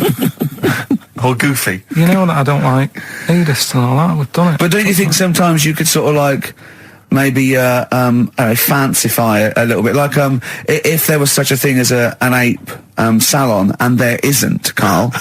There isn't, right? Would you give a orangutan a trim, maybe sort of his hair? Because some of those look like they're going bald, but they've got a comb over, they don't they? Just have a shave. When it's like that. That's what I did. Just take it back.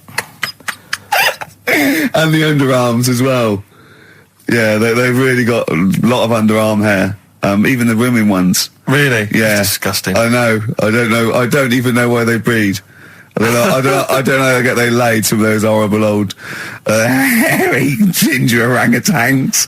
Yeah, they are particularly grim, some of those. I know, yeah. The big ones. I know. Ginger ones. Yeah. They can't be happy, can they? What is that? Where did that happen, the ginger thing? Why do people give them, a hard time and that? Well, you just gave them a hard time then, so why did you do it? You were just buying in, were you, to people do sort of give... I don't understand why, but ginger people get quite a bit of stick, and I've never understood it. No, it's just, I don't know why. They do, though, don't they? I don't know, it might be historical, it might have been because...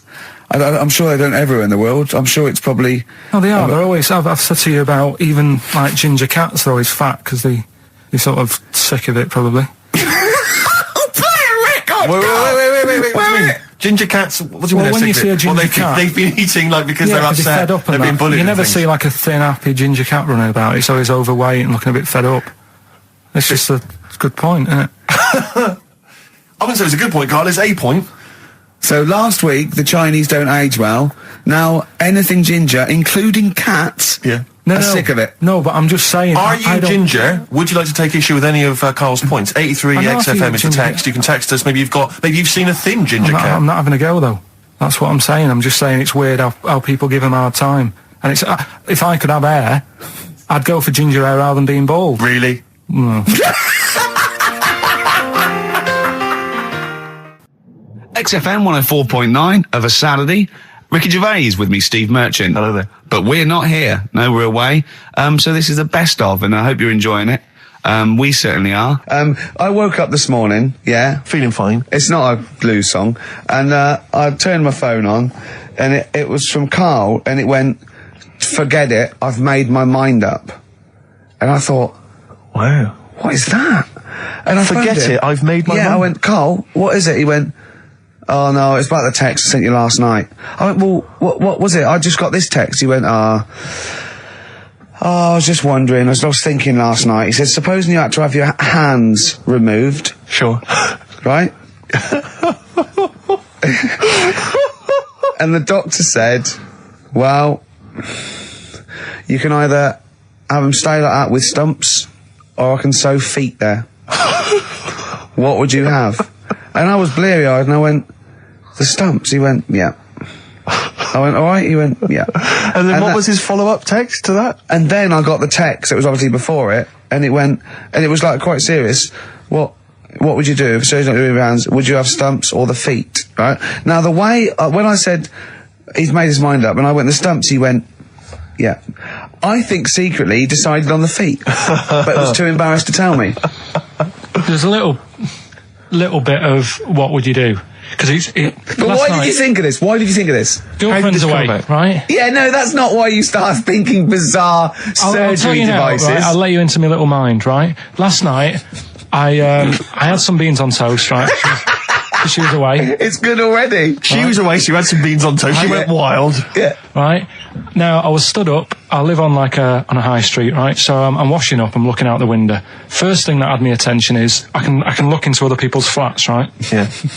And it was weird how all these different lives were going on. I was watching them, and everybody had the telly on and was watching Volcano, right? Which was on last night. Right. And I thought, oh, that's weird, right? I can see them all watching it. And it was like a little Chinese lad who was dancing around in some underpants. Yeah. And then there's a little old woman who lives downstairs who was reading a book, and she's always reading a book every night. And it's like, I have a better life than her. And then there's like some sort of bouncer who's always getting ready to go out late at night with all the black on. He looks like a bouncer. So I was watching all this life going on. I thought, did you witness a murder while you were doing this? Yeah. It was like that sort of Sliver film where that bloke had loads of tellies watching people's lives.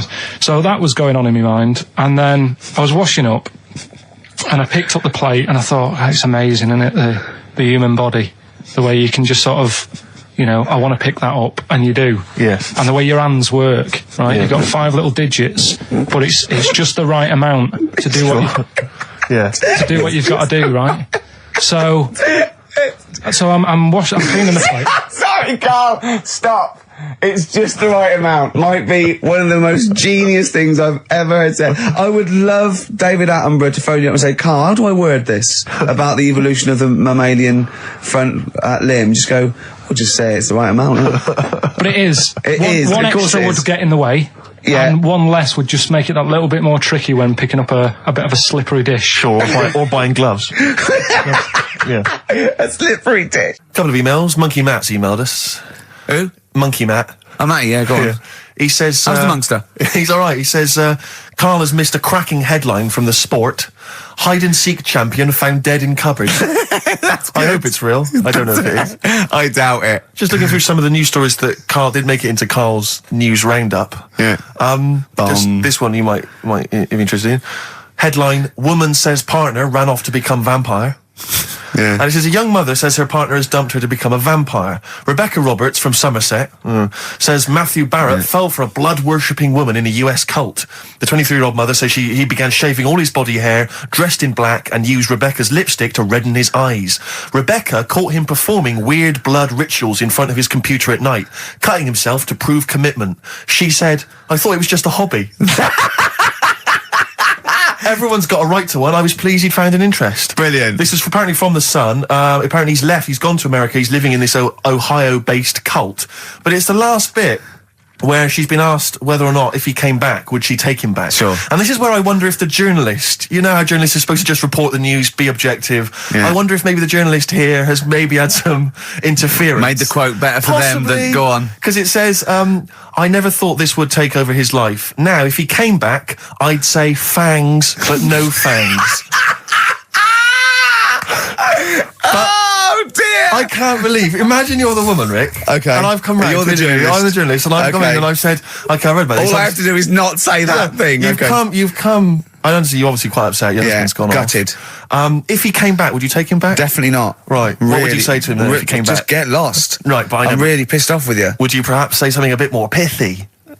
Not in this situation, no. You're upset? He cuts himself, he drinks blood, he's left me. Sod off. I'm not interested, mate. Because I tell you what. Go on. I mean, I like what you said there, but I wonder if we could condense that a bit more. If he came back, would you say... Go away. Would you ever say something like, thanks, but no thanks? No, because it makes it flippant, because I'm really angry. I know you're annoyed. And I'm upset, so I wouldn't say... I certainly wouldn't say thanks. I might say no thanks. But what if you sort of said it like aggressively, like you were giving him the finger, thanks, but no thanks? Like you didn't really mean sort it. of sarcastically? Sarcastically, would you possibly say I that? might say thanks, but no thanks, and that'll be it. And that's and I'd leave it there. I'd never change that. Sure. I'd never change those words. Can I ask you a question? Go on. Do you like puns? Hate them. Right. I don't like It's Countdown. interesting. I don't like QI. I don't like any of those posh Cambridge, Oxford types. I hate puns. If you had to say thanks but no thanks in the form of a pun, what would you maybe say? I wouldn't. I never would. Right. I'd say thanks but no thanks. I would. I mean, I feel embarrassed that I'd even say that because I don't think I would even say thanks but no thanks. Okay. But if I did go that far, I'd leave it there. Sure.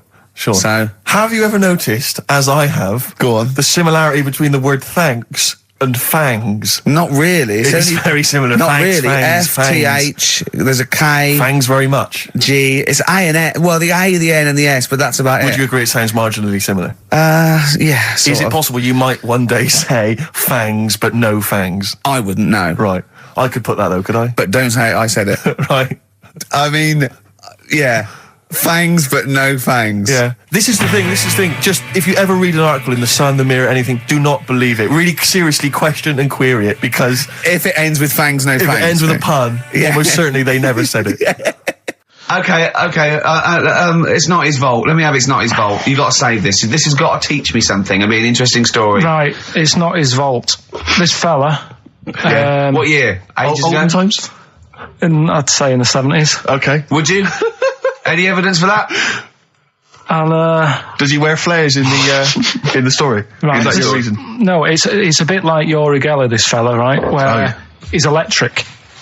He's electric. And if he walks past the telly would fizz. Uh-huh. If he walked past the radio, it all goes like that. Ooh. His hair stuck up all the time. And he'd be having a bath and everything would be all right. And then the power would sort of switch on in his body. And the electric in his body made him jump out of the bath. So... What do you mean so? What is that so? What does that so mean? You've given us nothing. You've given us nothing. You'd have to at least give us the scientific explanation. Yeah. Electric eels have 400 volts in them. Oh, is this the running away again? What was that one called? Yeah, but It's not his vault. But there's a reason that not his fault. It's not his fault. I thought it was going to be something about keeping it safe. I think we should do these the other way round. I think you not should his tell us fault. the story and then we'll hear the pun. It's not his fault. It's not his fault. Right, let's leave it. Play a tune. Forget it. Educating Ricky. Doing it. We're not doing it. No, we are. Darkness growing on me. Love that. Love the darkness. This is the Best Of Show on XFM 104.9. I'm Ricky Gervais, with me Stephen Merchant. Yes. I hope you're enjoying the Best Of. What exactly is there then? Is it just a kind of moon-like kind of surround with just kind of dust and rock? That's exactly what you see. I was there when the Mars thing went wrong. Yeah. I would have just sent a camera crew there, filmed a bit of that, right? And say, here we are. This is it. Ignore the little coffee shop in the background. Yeah. Right? This is Mars, because that's where it's like just loads of dust. Yeah. Holes everywhere. Tidy it up. Little round-headed aliens complaining. Yeah. It's Whinging. just like Mars. Yeah. So, is there what's the best bit about the holiday? Come on, pretend you're Judith Chalmers. I have been doing. I would have done all. I would have said that. Don't bother. Right. I mean, the hotel was good. Yeah? That was all right. What was that like? It's all right. Just, clean. That's all you want, isn't it? See, that's not quite what Judith Chalmers does. She doesn't go, what's the hotel like? All right, yeah, clean, isn't it? All right. What was it like? Was it, what was it? 3-star, 4-star? Did that have a swimming pool? What was the room like? I had a swimming pool and that. Yeah. Yeah, it's good. I think it was one of the better ones on the island. Okay. Nightlife? Wasn't really. And there was a bar. There was some bands playing. Yeah. Not very good. Food got a bit boring. Yeah. It was always the same food every night, but they sort of themed it and made out as if it was different. So, like, on Mexican night, it'd be chicken with a nacho on it. Right. And Chinese night, sort of chicken with a little prawn cracker on it and stuff. Sure. But that got a bit boring. That's me just turning on my phone, because I want to read to you a text that I got from Karl. I think you sort of sum up the holiday in this text, don't you? Do you remember I it? can't remember. Let's have a look. Let's have a little look. Let's go Instantly, through what it. did Suzanne, your girlfriend, make of it? Similar view to you? That they should fill in the holes? Yeah, it's just that thing. You see, I went on a coach trip, right? And you go and see the volcanoes. Like I say, there's 36 of them. Yeah. Which, how many do you need? And when we're on the coach going round all these volcanoes, the fella on the front's going and look out your left window at the moment, and there's a volcano. And if you quickly look out at the right-hand side there, there's another one. Right. And on the left, it's just like, all right, we've seen it. Sure. Do you know what I mean? Yeah. And that trip, we'll talk about that trip in a bit. Right, this is the text I got from Karl, right? All right. Been up to a volcano. been in some dead artist's house who built his house in the lava.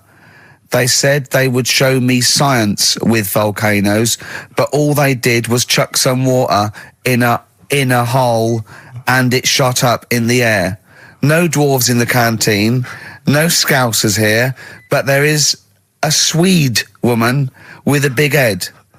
She looks effing gormless with a cap on. All right? So a little reference there to... A Swede woman? What's that mean? Do you mean Swedish? Yeah. Or she looked like a vegetable? No, the Swedish woman. But they've all got sort of quite big bill, aren't they? And I sent him a text. Oh, well, it's just good to be on holiday because, I'm working. He sent back, so am I. Just been watching Sky News. There is a school for monkeys who want to get a band together. Is that monkey news for later?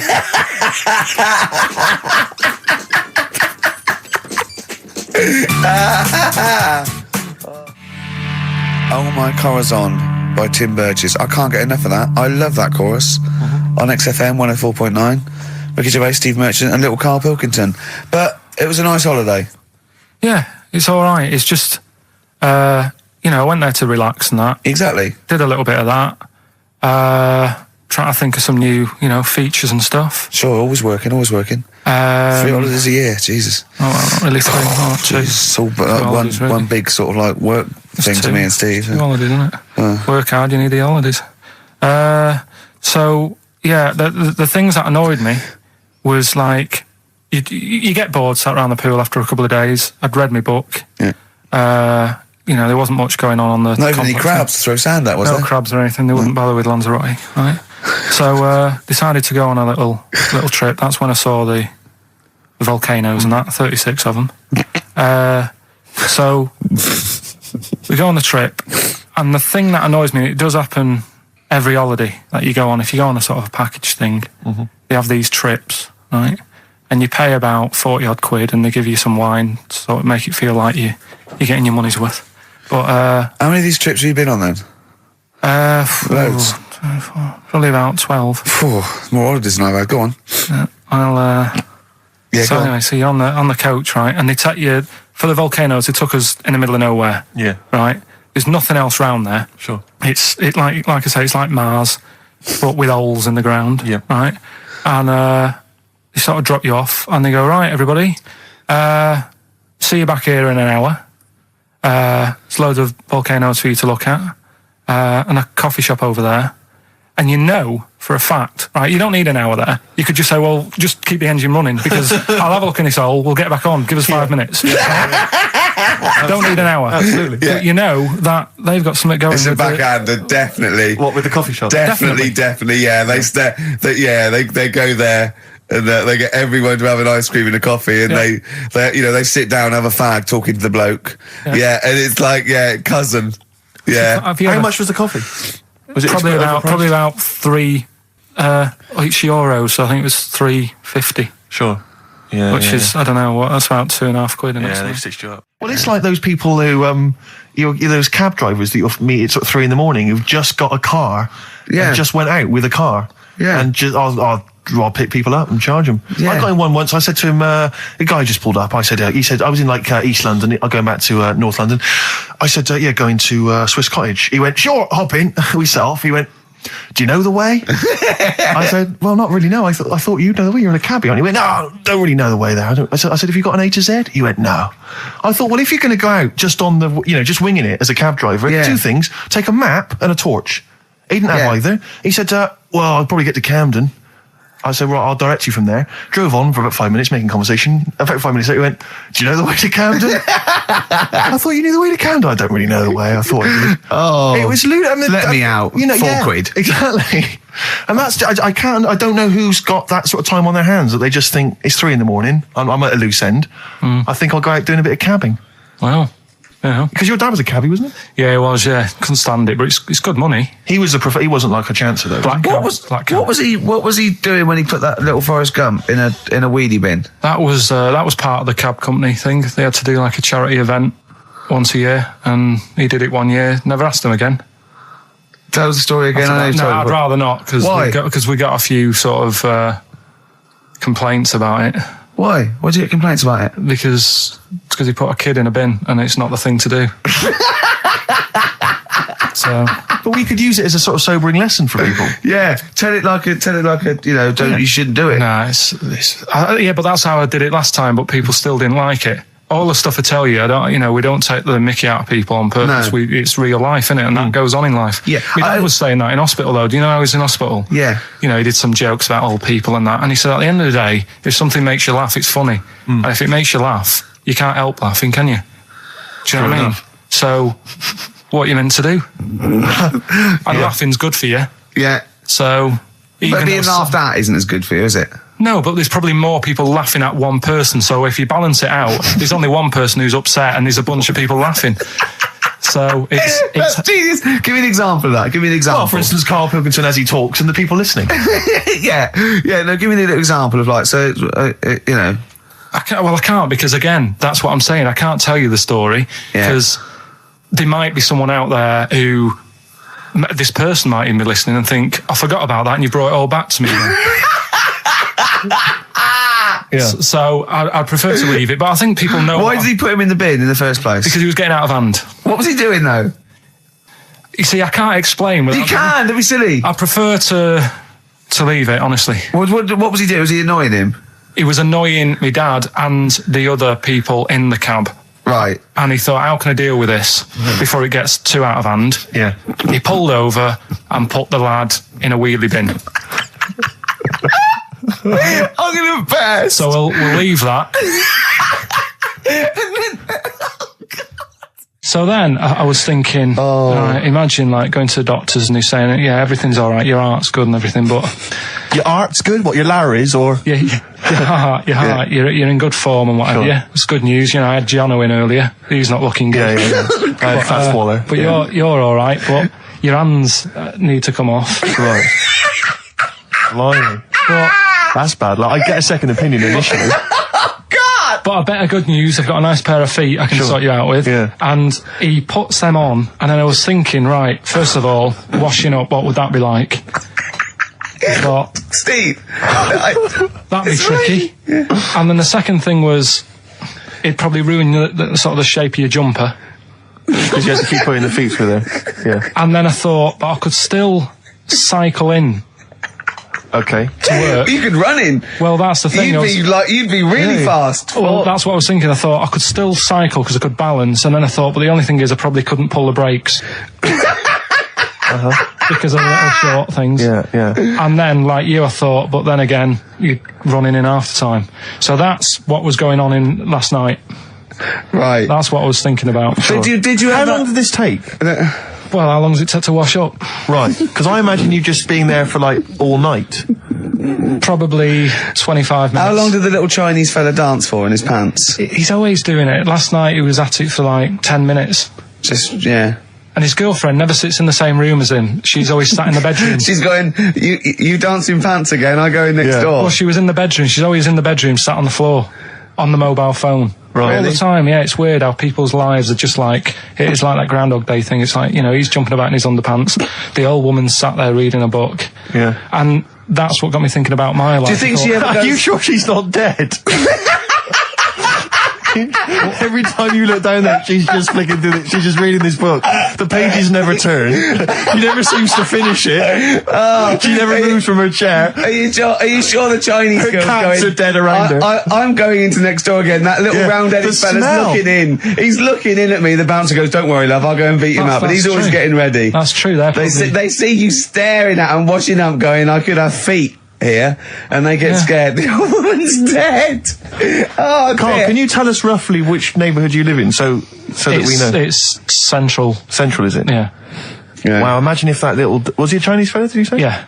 Imagine if he was listening now. I'd love him to call in and explain these actions. Well, he might be on some other radio station talking about a lad who's always washing up and looking at his hands in a mysterious way. Yeah. But do we know this doctor that would go, "Well, all right, Carl, you can either leave them as stumps or I've got a lovely little pair of feet." Why? I told Jane this, and Jane went, "Is that the only choice?" Could you say, "Could I have some dead man's hands?" Have you got any? Where'd you get the feet from? Where do you get the feet from? Can I have, what would you rather have then? Human feet or monkey paws? Well, I mean, that wasn't an option last night. That if the doctors said... No, it wasn't an option last night, but don't forget, it's in your head, Carl. This didn't happen. I'm just saying, at the time, that's all the doctor had to offer. But, you know, it's your head. You can go anywhere. No, it wasn't a real doctor to offer. It's in your head. You can go anywhere. You're not trapped. Yeah, but if you can do anything, then you'd say we'll sort us out some other hands. Fair point. Let's play record. We gotta come back to this. It's just gone 4:05. It's Ricky Gervais show. That's Steve just doing the microphone, putting his headphones on, making... Sorry, Rick, I'm not... Sorry, I just didn't give me much time to prepare myself, so... No, hang on. a week. Yeah. It was actually a week. I think that's working. My headphones are not quite working. Hang on. No. It's going alright, though. Well, not only we haven't prepared for the show... Yeah, okay.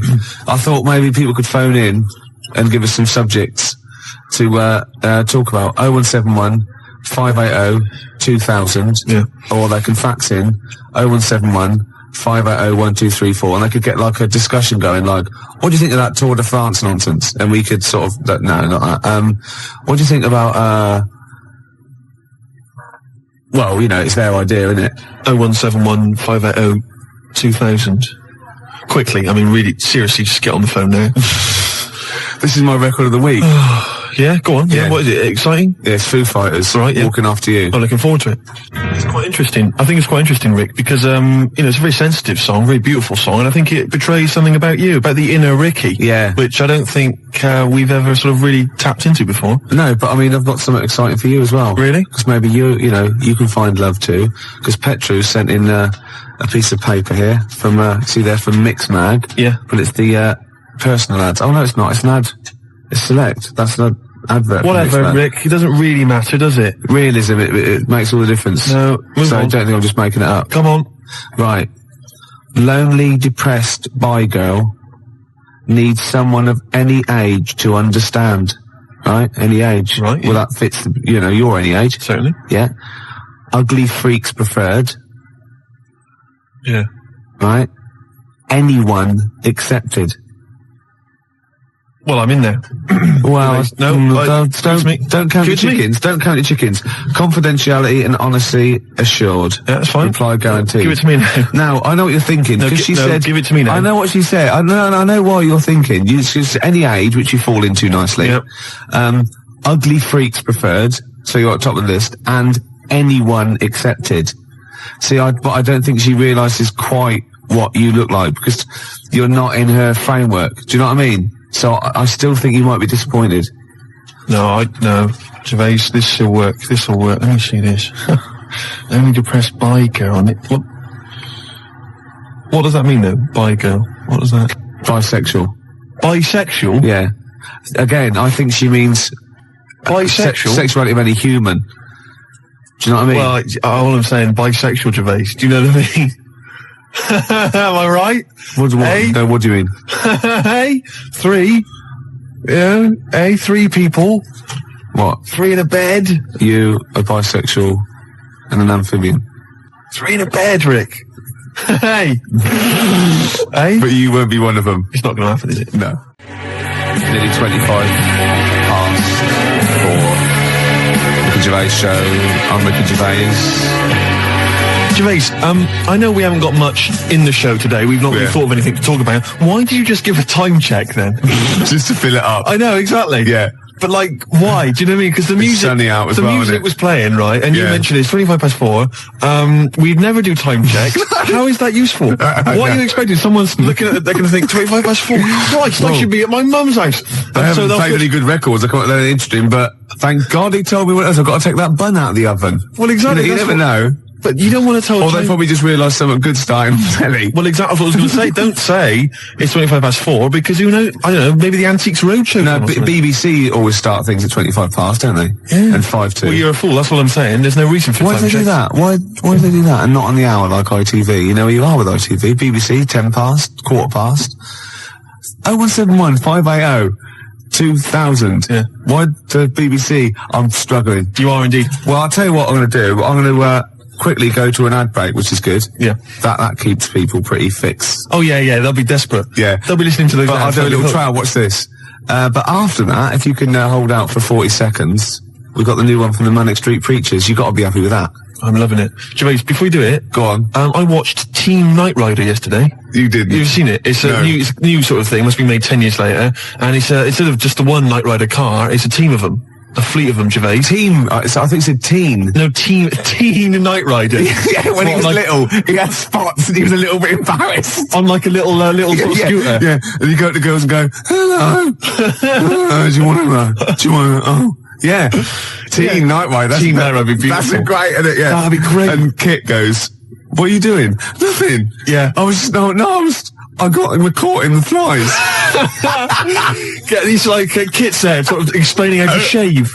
Yeah. That'd be beautiful. You dirty little, now that is really gummed up my CD player now.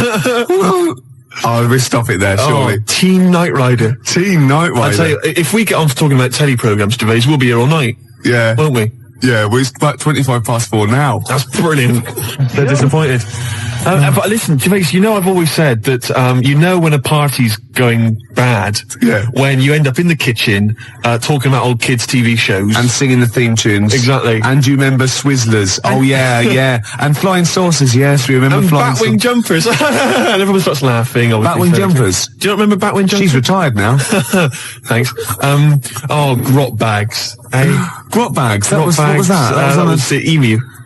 Pink Windmill. Oh, yeah. Talk about gay subtext. Pink Windmill. So I take it with the fact that we're talking about it. We are in the kitchen at a bad party. We're in the kitchen We've at a got bad nothing, party. have we? We've got nothing to talk about. You know, usually we say, we've got nothing, we've got a couple of things and we get up. We've really got nothing, Absolutely have we? nothing. What about that Teen Night Rider that we were going to? There Team must be Knight something. Rider. Yeah. Hilarious. Imagine it. What was it? Michael, it's time for school. Oh, come on, I've got bellyache. Well, you're well enough to do that. I have to do that. I have to get rid of my poison. But Teen. I wasn't talking about Teen Knight Rider. No, sorry, Team Night Rider. You're actually going to tell an anecdote there. Well, and no, I've not just really. interrupted. All I was going to say was that it was great yesterday because there was Team Knight Rider, which is the sort of 10 years later, there's a team of people with super electronic cars driving around solving crimes. Yeah. And then it flipped over and there was Butt Rogers in the 25th century, featuring Gil Gerard. Do you remember him? Good looking fella. Yeah. And Twinkie Ulrich, bitty bitty bitty. And, Sorry, are you on crack? no. No, sorry, have you taken sort of like some real sort of heavy mixture of cocaine and listened to it? What's that? And obviously a good looking fella, biddy biddy, and No, that's And then I Twinkie. turned, what are you That's an talking about? impression of Twinkie, I the know. little robot. The robot? The little, Oh, the little robot! Oh, yeah, the little silver robot that Yeah. went biddy biddy biddy. It's as simple as that. I'm not trying to corrupt you. I'm not trying to get, confuse you. Oh, go on, Gervais. yeah, okay, it's fair enough. I'll take All your I'm word for it. saying is, great TV shows there that we forget, We're in the kitchen, Gervais, Yeah, aren't we? we are, We're yeah. in the kitchen. But everyone else has left. It's just us two. It's just you we and could I. go home. We could go, but Yeah. we're still enjoying it. Yeah. In the kitchen there. Yeah. But what I was going to talk about is, there's a lot of TV shows. There's a lot of TV shows, Gervais, that we know and love and we remember. Yeah. But a lot of films, right, that became TV shows. MASH, obviously, the big success. Did Yeah. you know, Gervais? I read about this yesterday. Fantastic. Do you know that they made a TV show, right, in 1982 of Casablanca, right, featuring David Soul As what, Rick? as Rick? What a fantastic TV show! That is fantastic. It'd be Casablanca, and you'd have a picture of him, wouldn't you? And every week they'd find a different reason for him to say, "Play it again, Sam." And lovely Patty Coombs as his Liza, whatever it is. Oh, that was fantastic. Mr. Rick, I'm not playing backgammon for money. Play it again, Sam. It'd be great. Every week, whatever it would be. I don't know what they're different contrivances, like a catchphrase. Oh, that'd be fantastic, Great, wouldn't it? Bobby Crush as the bloke on the piano. Ding, ding, You ding, must ding, remember ding, ding. this. Oh, fantastic. Every week he gets an excuse to play it. That is Yang, dang, da, dang, da, dang. Well, once, right, I was looking through, right, and there was that TV show called You Must Be the Husband, right? Yeah, it was called You Must Be the Husband, and I'd never seen it before, and me and Joan watching it, it was just flicked over, we saw that we were going to watch something else, and it just ended with the waiter coming up to one of them and going, you must be the husband. And we thought, do they have to remember that every single week? Deary me, that's like a hard work. I tell you. Yeah. Putting catchphrases Yeah. in TV shows. Hard work. David Soul. David Soul. Oh, that is fantastic. Dave Hutch. Who played Victor Laszlo? I don't know anything else about it. If anyone's ever seen it, please give me a call. What a fantastic show that would be. Oh, I know who played Victor Laszlo. What's his name? Rodney. What's his name? Nicholas Lyndhurst. Nicholas Lyndhurst. He'd be great, wouldn't he? Nick Berry. Nick Berry, that'd be beautiful. And I'll tell you what it would be. It would be they'd be on a golf course, and Sam would like miss a stroke, wouldn't he? And they'd just go, "Oh, play it again, Sam," and everyone else would laugh. It'd be beautiful. Oh, baby bird, if you'll be mine, we can keep this cup forever now. Yeah, we're in the kitchen. Yep, should make a cup of tea. Yeah. Apparently, Steve. Who says this? He doesn't say play it again, Sam. No, I know he doesn't. He says, go on, play it, Sam. I know that, you stupid toss. Oh, for goodness sake. I studied film for 3 years, for Christ's sake, Gervais. Of course I know that, but it's the TV show. They're bound to have made the same mistake, aren't they? Of course that. You can do an academic subject then. Of course. Oh, I can't, I'm sickened. I'm sickened. Because everybody knows that, Gervais, and yet he's come out and he's spouted rubbish. Oh, I'm just, he thinks it's a good show. Oh. God, I'm disappointed. Oh, I'm so angry. He likes the show. I'm so angry because everybody thinks I'm an imbecile. Well, yeah. Well, fair enough. Yeah. No, because I was going to mention a couple, because I came up with a couple of my own TV shows. Go on, yeah, so I've got a few. Have you come up with your own? Yeah. Have you talked about this in the past? Well, yeah. Oh, yeah. You know, like when they have a cliche in the title, and that's the like the best one we come up with. Like a touch of frost, and it's his name. I know, I love it. Yeah. But my favourite, this is one I came up with, right? It was called Lady of the Night. Right, but that's night spelled K-N-I-G-H-T, right? Yeah. And what is clever about it is, what it is there's a knight, right, a knight of the realm, okay, but it's set about sort of 1870 or something, sort of Sherlock Holmes era, that sort of thing. And he's a knight of the realm, you know, was it Sir Johnson or whatever? And he's a knight, whatever. But he doubles up as a private investigator, right? Yeah. And he's got working for him a prostitute, right, who's also a private investigator. Yeah.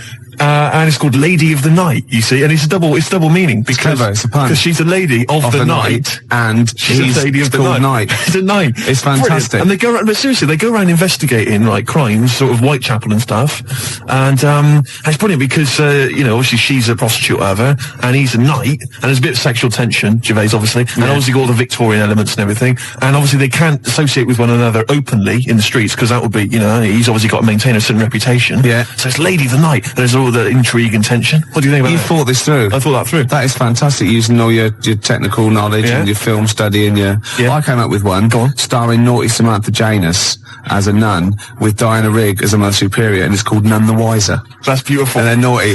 And great. And the None sequel, the Wiser. she gets pregnant and she has to go and work in the kitchen, right?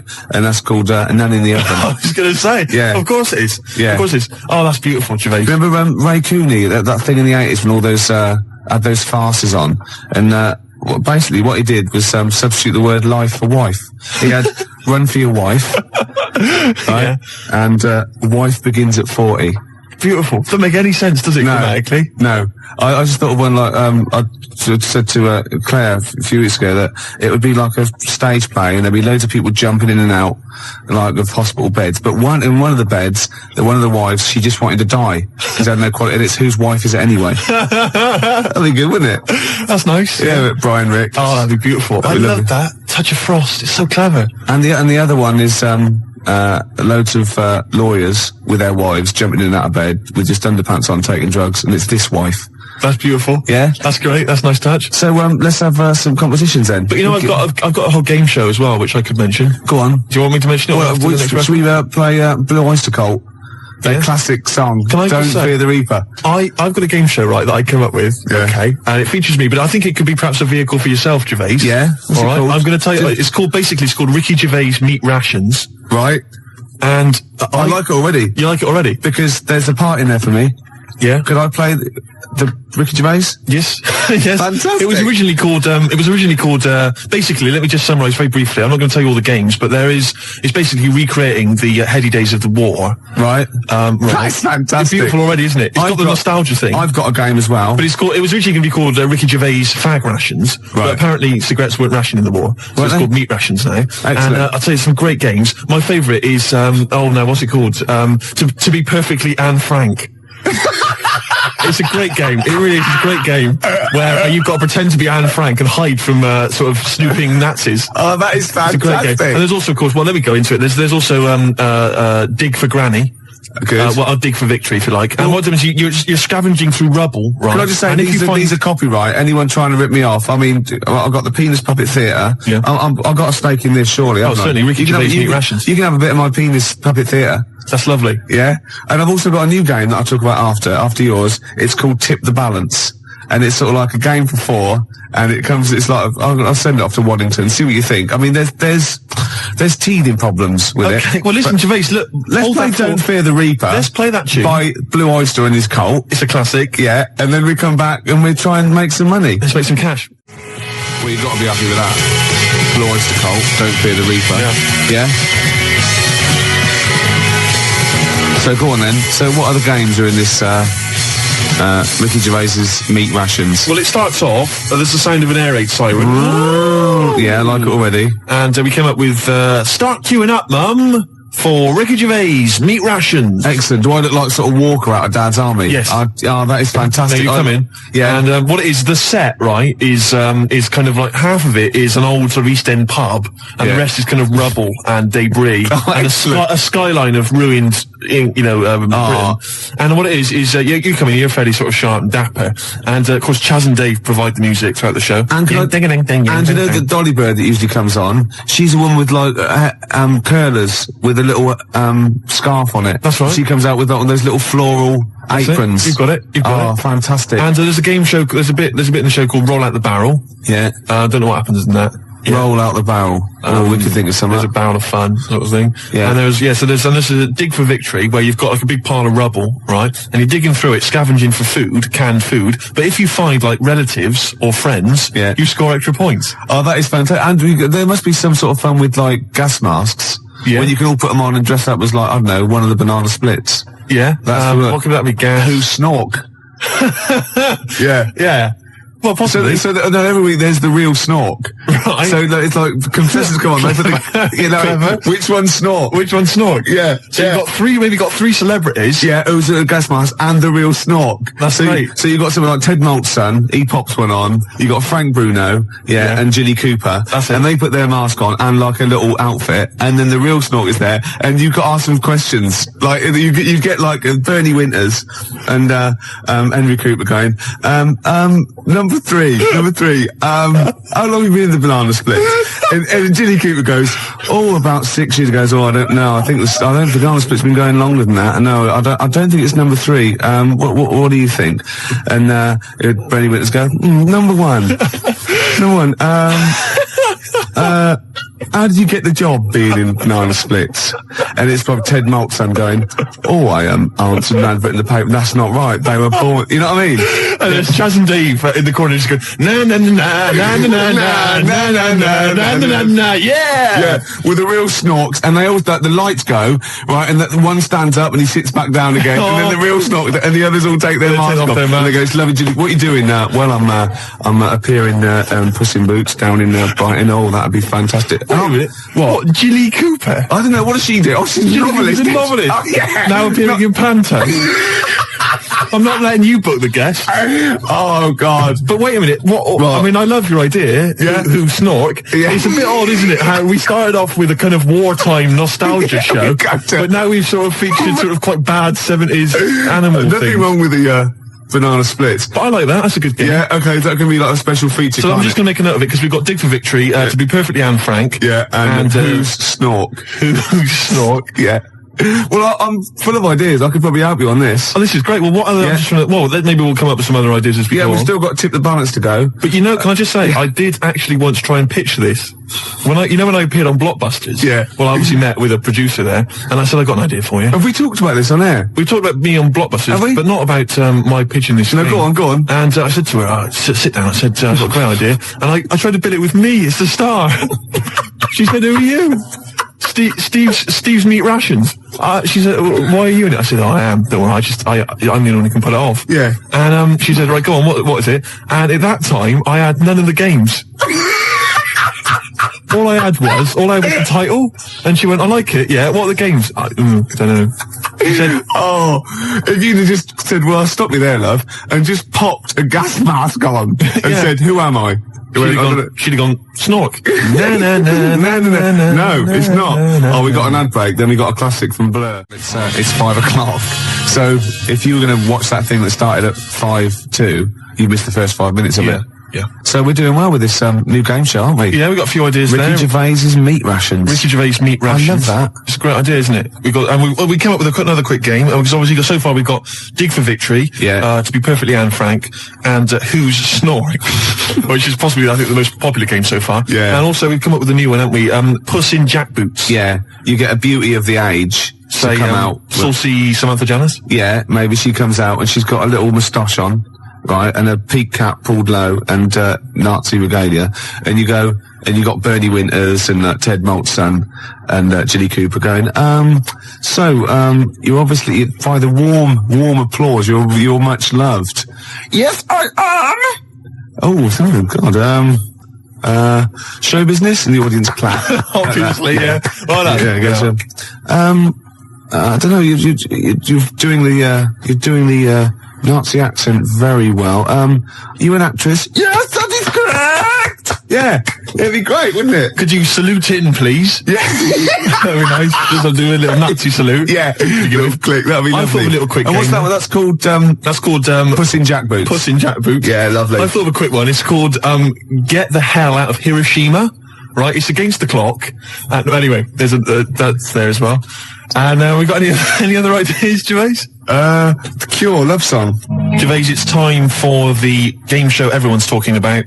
Make Gervais laugh. Yeah. We've had an entry here this week, all right, and what it is, let me explain the rules. Somebody sent in a picture, Gervais, right, I'm going to show it to you now, and if you laugh, then hopefully this young fellow wins a prize. It's from Neil in, let me see, Highgate. Oh no, I'm laughing already though. Are you? Yeah, because well, straighten yourself out. Alright, okay. Straighten yourself out. Now, you've not seen this picture. Oh, it's been so disappointing if it's not funny. There's nothing worse than that, you know what I mean? I know. Okay. Well, I think you'll laugh. You run the risk. Well, that's the nature of the game show. Okay. Alright? And what's in it for everyone else who can't see the picture or cares?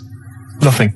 Right, nothing. yeah, that's good. But then, you know what? We're not here for their amusement, are we? All right, we're busy men. We got things to do. We got to entertain ourselves. Yeah. But what I would say is, what is there in this show anyway for anybody else? Good point. At least we get a laugh. Yeah, okay. Now, Really? what would it say? Well, the other thing though, is there a prize for Neil? Yeah, if I laugh, what can you give him? will you give him sort of like a chuckleometer? You go on the Ricky Gervais's chuckleometer. The chuckleometer. Yeah, this up to 10 CDs. Right. Oh, really? Yeah. Oh. Okay. All right then. Well, okay. Because that first one we did ages ago, that was up number 10, wasn't it? Yeah, 8, 9, 10. Yeah. Right. Here comes the picture. I think it looks to me like it's an internet picture. I'll be honest with you. You ready? Yeah. Okay. Here comes the picture now, Gervais.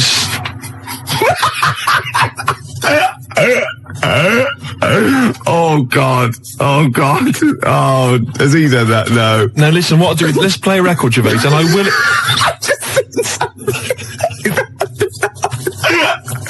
Don't explain it. We can explain it. We can explain it. No, don't, please. Right, no. When I was about 16, my nephew got mumps, and all the men in my family were really worried, right? And I soon found out why. Obviously, if you get mumps when you're an adult and you haven't had it before, you go sterile, or it can cause sterility. Really? Yeah. Yeah. And I was about 16, and this worried me, and I went to my mum and I said, have I had mumps? She went, you've had one mump. Now, I don't know what mumps are or is, but I'm pretty sure you can't have a mump. Or, I think she meant that one side of my face swelled up. Like a gobstopper, it was. But what is a mump? Or what are the mumps? I mean, it's a viral infection, isn't it? I don't want to embarrass myself. I don't want her to be right. Like I don't know. Can you have a number of mumps or one big mump?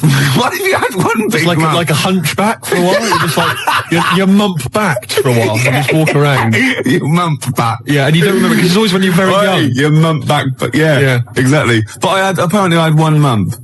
So I could probably one of them, just one of them went a bit sterile.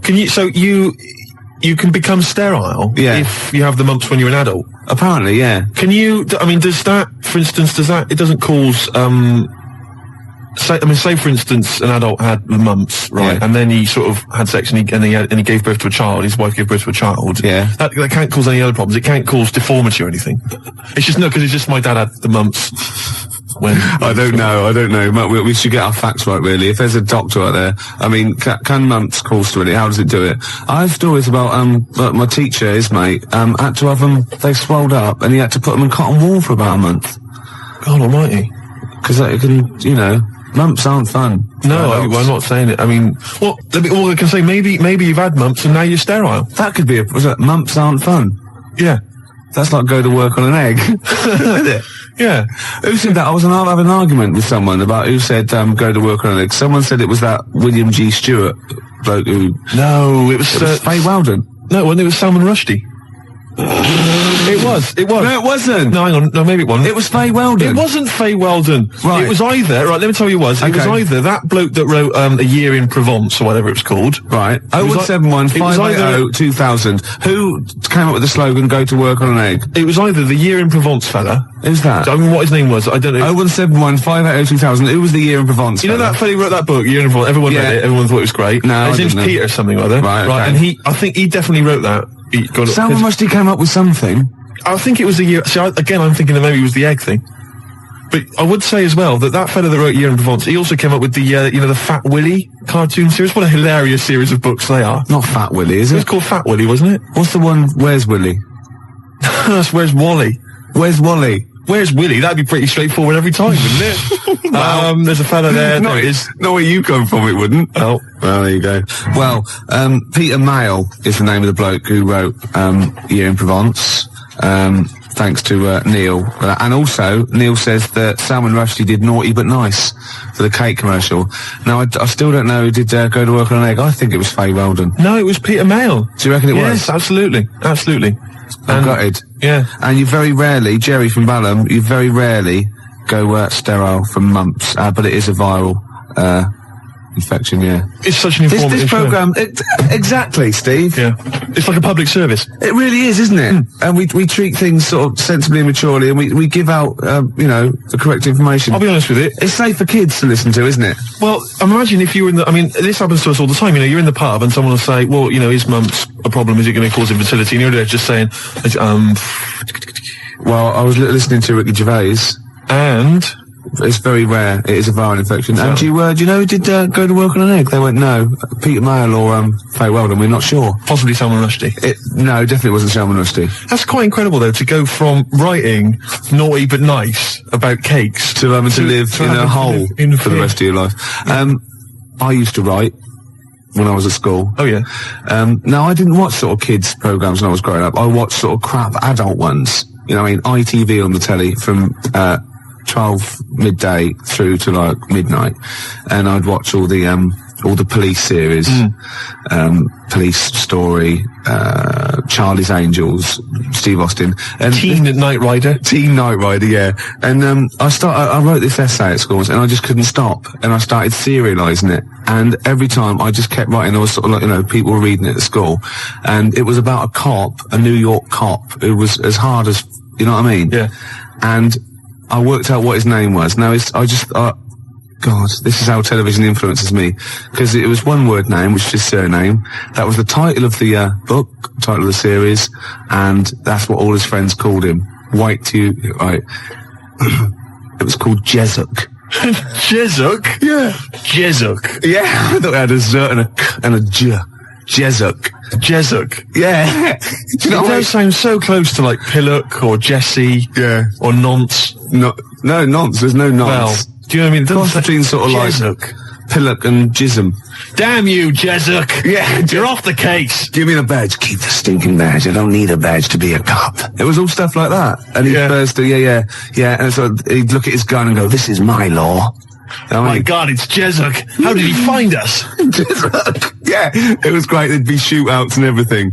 Oh, fantastic. Let me just ask, did he have perhaps have a broken marriage? He was hard-boiled. He played by his own rules. Didn't he? Yeah. I imagine. Simultaneous with this. He was a bit of a drunkard as well, had a bit of drink. No, he didn't drink, Oh, no. good, He was a good. good-looking fella. But he was letting himself go. He was a bit hard-bitten. Yeah. Yeah. And the other thing I was sort of simultaneous, which was more of a novel. I wasn't serious. I was actually writing a novel, and I got like 3 exercise books, right? It was about this kid, right? Oh, God. Right? He saw his parents just brutally murdered for no reason by a gang of outlaws, yeah? And he buried his father, and he knelt down on the grave, and he said, looked up, and he goes, as God is my witness, I will avenge thee. And then he sort of went to the store, and he got loads of bullets, and he practiced, and he was the fastest guy. He was only about 16. Yeah. His name was Jody Barnes. Jody Barnes is alright, yeah. Yeah, good, Imagine, isn't it? that's nice. Yeah. Oh, fantastic. Have you still got any of those exercise books? I hope not. That would be the incredible. teachers used to sort of like, I imagine going, yeah, it's good. I imagine them passing around the, he's done another one. Gervais has written another episode of Jezuk. Yeah. But I say, seriously, if you brought one of those in and read it out, I'd be entranced. Imagine it. Seriously, that'd be great. Do you think The your mum ramblings might... of a twisted 14-year-old brain that only ever watched ITV cop shows. Do you think your mum might still have some copies of Jezuk? No. Was it like sort of, the initial one was like Jezuk, then it was like Jezuk abroad, Jezuk in Paris, Jezuk on safari. Yeah. Here comes Jezuk. My mum... Return of Jezuk. I like that Jezuk. He's a proper man. Yeah. He's not like you. But Mum, I invented Jezuk. You're a Nazi. You couldn't be like Jezuk. He's in my mind. Return of Jezuk. Here comes Jezuk, son of Jezuk. Oh, it's fantastic. What if Jezuk met Jody Barnes? They'd get on. They'd have no quarrels. They could team up. Oh, it'd be fantastic. After the break, a little bit of Lars. Team Jezuk. Still here then. Gervais, you've embarrassed yourself. Oh, just shut your ugly gob, you bug-eyed, anemic, fish-faced tosser. Nice to have you back. 4:05 on a Sunday, Ricky Gervais, XFM 104.9, London's only alternative. Steve, Yeah. you know we gave away those CDs. Hey, great giveaways, just good radio, isn't it? We've got CDs to give away, tickets and that's good radio. Do you remember who won them? What, last week? Yeah. Well, no. Right. I've got to get them back. What, are these the CDs that we took from the library? Yeah. Anyway? I've got to get them back. 0171 580 2000. If you won those CDs, could you give us a call? Well, why should they bother? They're probably busy listening to them. Do you know what I mean? You can't give something away and then take it back. Yeah, I need big time. I've got to get them back. We've had a bill for the computer as well. That's mine. No, it's not yours. It is it's mine. not yours. I procured that. That is mine now. No, that technically counts as ownership. Listen, Gervais, it's not yours, all right? I've told you this before. I've explained this to you 100 times. What? All right? If you urinate on something, Yeah. it is not yours. It does in no, the cat it does not world. That's become what yours. cats do. That is what cats do. They go around their territory. That's theirs. They urinate on it. That computer's mine. If a cat urinates on something, Yeah. right? Yeah, in its cat philosophy, Yeah. it owns that. I agree. That's a sort of there you what's go it called? then. A sort of territory thing. What's the difference? You're not a cat. No, I know. You're not a cat. That's discrimination. No, you're not a cat. You can't live life by cat rules. Well, I've got loads of stuff like that. My flat's full of stuff that I've got like that. What? Yeah, I've got 2 telephone boxes. Right. I've got a cash point machine. Yeah. Glyn was furious. He was getting out money. Right. Side of a church. That's yours. Yeah. 2 BMWs. Well, I had 2. I've got 1 now. What happened? The second one, the owner caught me and he started doing the same. And because I started first, I finished first, so he finished last, so it was technically his again. Is that how it works? Yeah. If I piss on something, then that's mine. Yeah. But if someone else pisses on it, then that's theirs. Yeah. Is that how it works? Could you say urinate? This is XFM 104.9. They are mine They're now. not yours. They are They're not. They're my shoes. Jimmy. Yeah, and they're mine now. No, they're not. I can't believe. This is why I don't want to do this anymore. Why? I can't believe you. They're my shoes now. That is ownership. That counts. In the cat world? They're my shoes now, and some of the carpet is mine as well. In the cat world? Yeah, wow. You cannot live your life by the rules of the cat world. I can. What does your girlfriend What's this? Oh. Not many people can do that. XFM, 4.9, quarter past. How do these sort of little theories of yours develop? What? They come in my head. Then they're alright. Then I like them and they happen. Right. Then they're mine. Yeah, it's fine. Okay. Yeah. What do other people make of the fact? They go along with it. What, your girlfriend? Yeah. And all my special friends and the friends that I make. Does she mind that your flat looks like an East End lockup and stinks of urine? No. She don't have a problem with that? No. The sinuses are gone now. Completely gone. Her sinuses are gone? Yeah. The Charlie? Yeah. Oh, I thought as much. Well, I know what you rock and rollers get up to, Gervais, in your spare time. Oh dear. It's beautiful to see you again, though, because we thought you would. I'm looking good. We thought you'd be gone forever. Why? But you're back. Yeah. It's beautiful to see you. I'll be around for it. Anything planned? I didn't expect. It's like my life. I didn't expect to be here this long, so anything is a bonus. You know what I mean? Yeah. Any plans for today's show? Got some more records than that, and some absolute drivel. Right. Yeah. Packed into 2 hours. So no different. No. Hey. No. Great. Well, it's going well. It's going well. I've got a little competition. Yeah. Which I'll maybe introduce after the next record. Is there anyone mad enough to sleep with me competition? Is there? Is it? I'm not doing that one again. All right. I've got a different one. Yeah. I've got a different competition. Keep calling the Samaritans, please. We don't do that sort of thing, sir. Please. Or else. Can't threaten the Samaritans. Why do you like that song so much? Because they're singing about you being an ugly tosser, alright? Just gone 20 past 4. Gervais, I hate to kick people when they're down. No, you don't. You like it. And you like people twitching when they've been badly hurt. But I don't know how this came about, but I started to consider the songs of Carter, the Unstoppable Sex Machine. I don't know why. Someone was playing one in my house, and we were flipping through the record, the lyric sheets. Fruit bat. Now I don't know when I was when I was in the sixth form, when I was in the sixth form, Gervais, everybody had a Carter USM t-shirt. Yeah. Didn't they? And I imagine you probably by the end of the 80s, early 90s, all events officers, A&R men. Yeah. What were you doing about that time? You'd have been that was when you were claiming benefit while still working. Yeah. You had the wheelchair and everything. Yeah, the tartan blanket. Nice. Fantastic. Because you see, everybody had a Carter USM t-shirt. I didn't have one because I didn't. No. Do you know what I mean? That wasn't me. It was all a bit cliquey, and they didn't like me for it. Yeah, it wasn't because of that, though, was it? It was because they sort of had like symmetrical heads.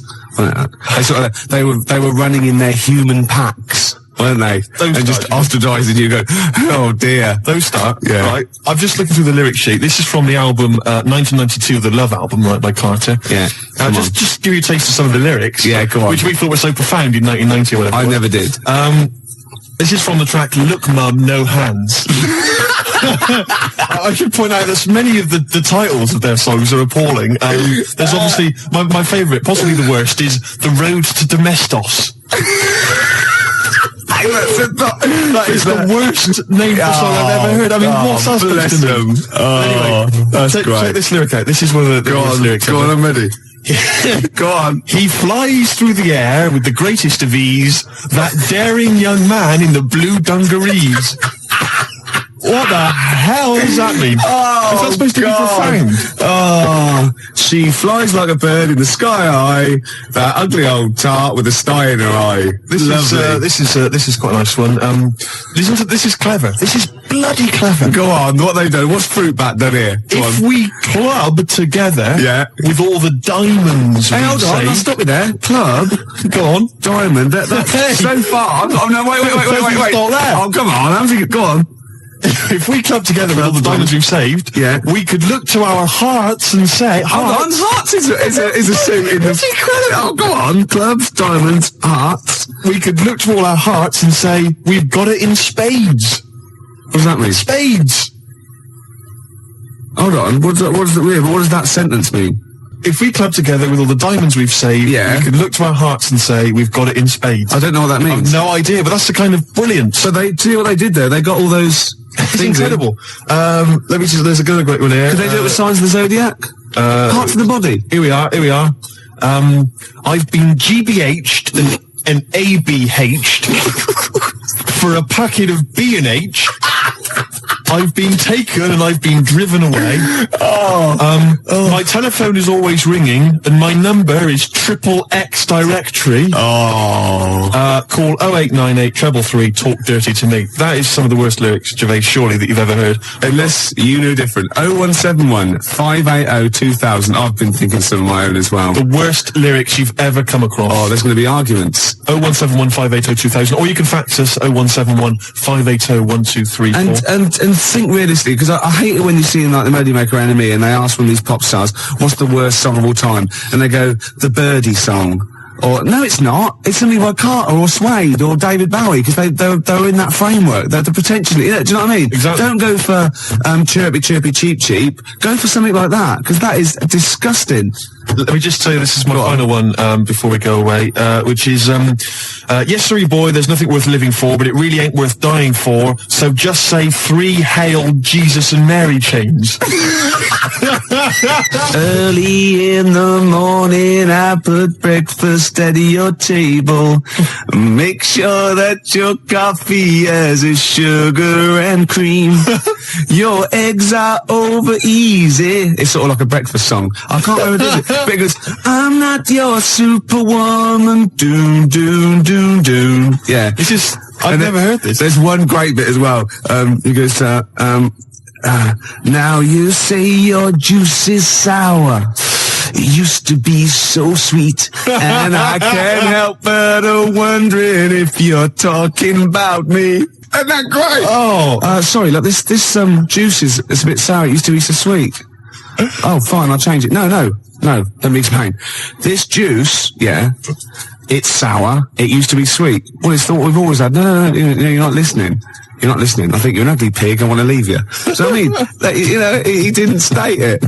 Your eggs are over easy. Oh, who's that by? no, I didn't ever heard it. You've made it up. I'm not your superwoman. 0171 580 2000. I just thought of another one as well. So, do you remember John Waite? I ain't missing you at all. Missing you since you've been gone away. And he's worried about people what I think that he's really not missing her. So, towards the end, he goes, I can lie to myself. Oh, he was lying all along then, wasn't he? Oh, got any more Carter lyrics? Well, I'm still wading through them, Gervais, and it's just making me quite low. So I'll try and dig out a few more for the next time we have a chat. But I would say that Emma, of course, who helps us out here, she's mentioned track. What was it, Emma? What was yours? It was YMCA. YMCA. I've got a worse one. Have you? Oh, hold on. Oh, what's that another one? That's worse. Oh God, yeah. Well, Emma, we'll save that one. Emma's was you can get yourself clean, you can have a good meal. You can get yourself to a good meal. Well, I don't have a problem with it, you see, because I just think it's a wonderful thing. You know, the YMCA doesn't get enough publicity, good press. Yeah. And the Village People did them a favour. I mean, why on earth they wrote that song? Well, you know, to publicise the YMCA. I mean, who thinks, I don't know, people have done the police force, you know, they've done... Hold on, wait a minute, this is very good to disagree, but I think you mean this, so you don't know what that song was, you think that they were actually some sort of advertising for the YMCA, were you? Well, I don't know, it just seems really odd to me. Well, if I remember at the time, the YMCA complained at the time because the connotations. It was just a PR thing for the YMCA, I imagine. It's like that one that in the Navy. Yeah. Do you know, the sort of PR thing for the Navy. It's just bizarre. When they were dressed up as sailors and stuff. Yeah, well, whatever. Whereas usually they sort of like construction worker with a nice moustache, aren't they? Yeah. Traffic cop. Yeah. Jumpers. And, what? I don't, it's just... I'm worried about the Red Indian sheep. Am I supposed to be... I know that's been am I supposed to be reading between the lines or something? I don't understand. I mean, I don't really understand. I mean this seriously. Okay, I don't right. understand what you're talking about. Okay, this is fine. Well, that's it. Obviously, there were gay connotations. It's like a gay icon record, isn't it? YMCA in the Navy. That was the point of it. What did you need? One of them dressed as Judy Garland. What? I don't understand. What was your problem with that? What? But there's no. I don't understand why that suggests that people are gay. I don't. It doesn't necessarily. It's like it's high camp, isn't it? It's been adopted since as well. But the four of them, there's a guy dressed as a motorcycle cop. There's no reason why he should be gay. There's no way anyone should be gay. There's a builder. Yeah. Right. So no builders are gay ever. There's another one. I can't. What's the other one is? Right. And then there's a Red Indian. Why on earth the Red Indian is supposed to be an icon? I don't know about that. I have no idea. I'm flummoxed on that one, I'll be honest. But so what I'm saying to you, Gervais, is if you're going to if you can talk about gay people, then why don't they use the cliches? Why isn't there a hairdresser? Right. And because it's probably the sort of cliches that even scene gays want to get away from. Also, you're confusing camp ITV gays with real homosexual people who live normal lives. If I'm going to write a song about gay people, I'm going to have a hairdresser. Yeah, you are. In order to appeal to a gay community, I'd have a hairdresser, John Inman, Larry Grayson, obviously, and I don't know. You wouldn't have Jason Donovan then, obviously, because he's not. So you wouldn't have him, would you? No, I wouldn't have Jason Donovan. No. Well, I wouldn't have Philip Schofield. Well, I wouldn't have Andy Peters. Right. I wouldn't have Andy Peters. Okay, I'm getting scared. Shut up! I would not have Andy Peters. I'm getting scared. I would not have Andy Peters. A few more Carter lyrics for you. Go on. You'll enjoy this one. It's just one big knees up, a night on the town, a storm in a teacup, more like a teacup in a storm. Yeah. Man. You know what I mean, man? Yeah. It's more like a teacup in a storm. Yeah, they've twisted it, haven't Right. they? Yeah. Ian Camfield, you know, he's 12 now. He Right. does the rock show. Oh. He called, and that I'm not your superwoman. It was Cameron White. And he also says a worse lyric in YMCA is, young man, there's no need to feel down. Fair enough. Another Carter lyric for you. The tequila sun is rising. And listen to me. The tequila sun is rising and the Harvey's Bristol moon is shining. Because they've got Harvey's, shine on Harvey's moon. Yeah. And somehow Harvey's Bristol moon is shining. I have no idea. It's got to be something about pulling your trousers down in a coach. It's just Isn't it? rubbish. And you know this one, Quick Space, I played that and you said, oh, why is that your favourite? And I got annoyed because you've got no taste and shouldn't even question me. And I said it was about you being an ugly tosser. Well, Nina, from the band, who's round at Jan's, said, no, it's not about him being ugly. And the worst lyric is from the Beatles. You should see her in drag in a polythene bag. What's that from then? I don't know, Polythene Pam or whatever it's called. Could be. Yeah. Could well be. All right, then the worst Beatles lyrics, we'll have those as well. There's a lot of them to choose from. There are a lot. They're good. No, I'm not dissing the Beatles. No. I'm just saying they wrote, they can't keep up that level, can they? Gervais, I've heard the songs you've written. Do you understand me? Yeah. You're not in a position to disrespect anybody. No, I don't. I'm talking about people on the tube, all right, that can barely speak, all right, that just go with like a kazoo. There's a guy near my tube, he just got a kazoo, right, and he just taps his foot, right, and then tries to sell lighters to you by playing a kazoo. Right? You can't even disrespect him for his musical ability. Of course, you're laughing about him now. If that was female, it'd be a whole different story, wouldn't it? Well, you got to take it where you can get it. You'd have a lot of lighters every day, wouldn't you? You'd be struggling down that road with loads of little, what they call clippers. I'd say, I think there's a sad lack of kazoos on the wireless, and I'd have her in here for a quick session. Well, we better do a competition now.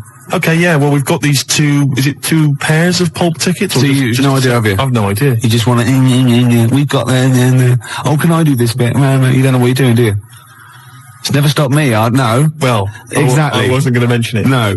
All right, you do it. Go on then. I'll sit over here. I'm out the way. Okay, how many tickets have we got, Emma? 1 pair. 1 pair. That's 2 to you, Steve. To give away. See who? Pulp. When? Next Saturday. Where? Finsbury Park. At what time? About 9. And what have people got to do to win tickets? Yeah, now you're stumped. What? You suggesting I should plan this show? Yes. Is that what you're suggesting? Yes. Why?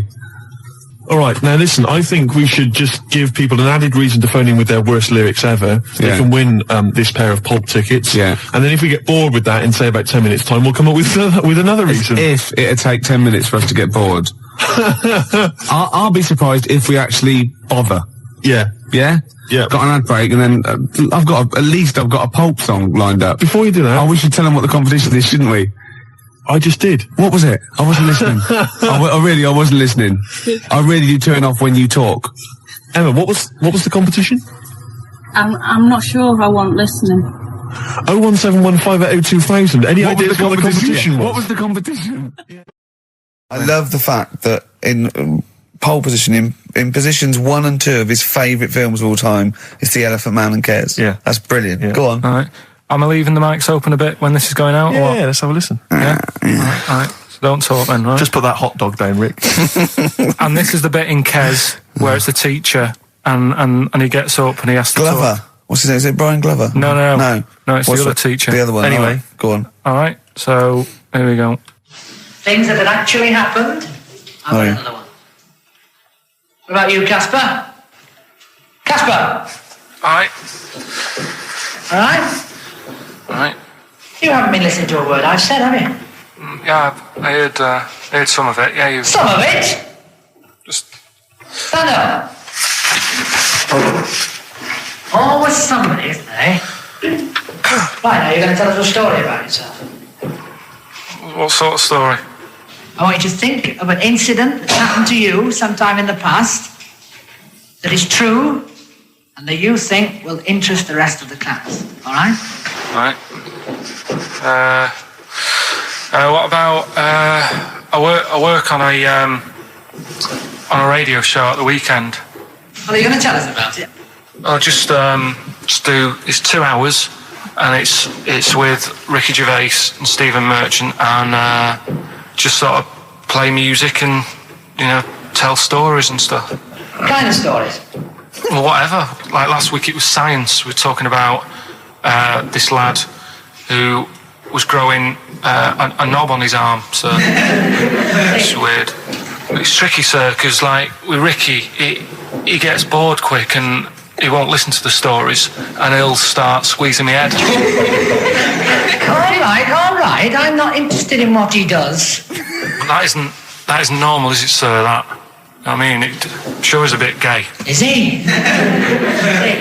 Just messes about, though. Do you know what I mean? I try and like come up with good stuff, like monkey news and like quizzes and stuff. But then he'll just, Ricky will just mess about. I mean, on Saturday he did it again. He squoze me head. How do you spell that? Squoze. S-Q. Oh, you're going to show us off the wall. This is a new word to me. Squoze is S-Q-U-O-Z-E. Right, now tell us what it is. It's when he gets me head and he puts one hand on the back of it, right? And he puts the other hand on the front of it and he just sort of swivels it. Swivel, right down the Oh, swivel's not it's spelled S-W-I-D-R. How many times a day?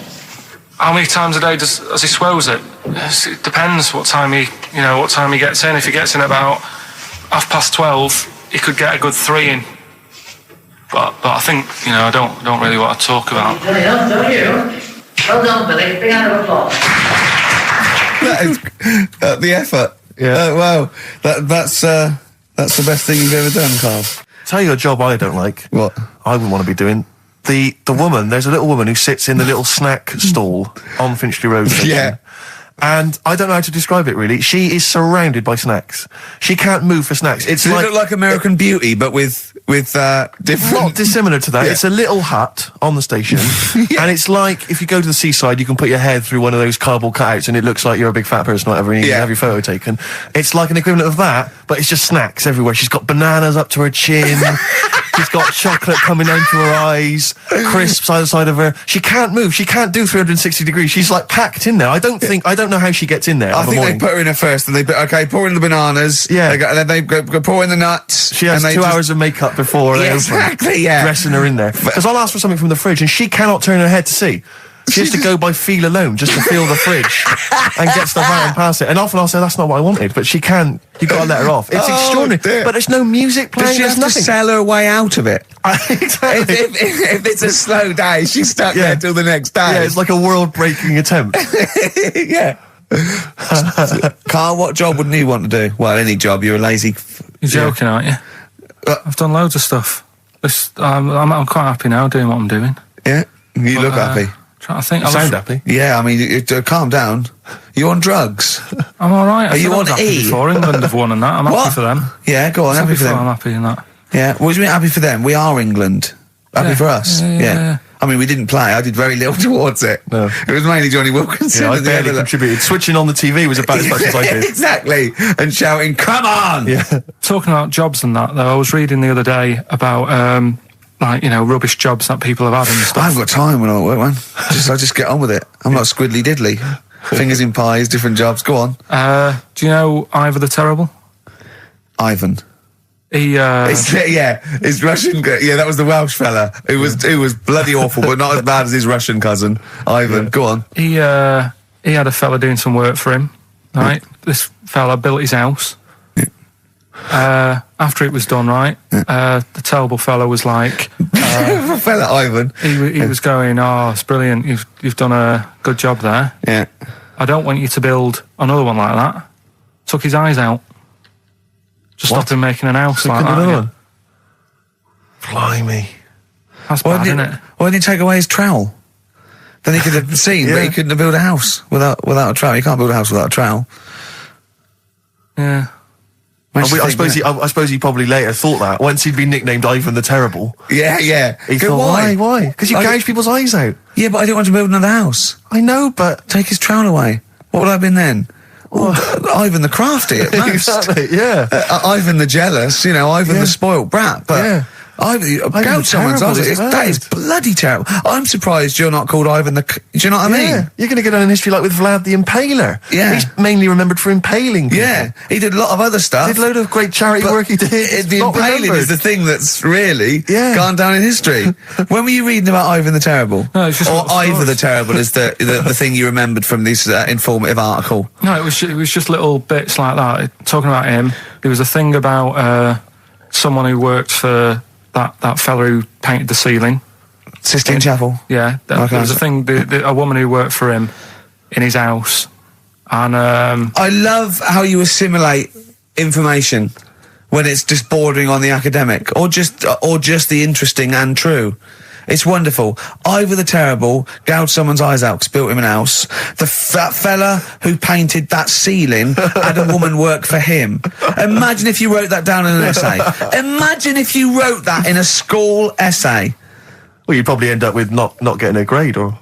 or thinking you turned up to more than you had. Exactly. Anyway, the Go woman on. who lived with... Yeah, the woman who lived in a shoe. Go on. yeah, there was this woman who lived with him, and she used to go out and do all this shopping and that. Yeah. But because she couldn't read or write, he used to have to draw everything that he wanted. Why couldn't you just tell her? I don't know. No, but no, wait. That's an excellent point. Could she talk? Yeah, but if it's a big list and that, loads of different coloured paints. But why and couldn't stuff. she draw on a piece of paper? Why did he have to do it? Because he's a better drawer, isn't he? That's the point. That's it. That is. We were just looking for the logic of the story. You found You've it. done it. Play a record.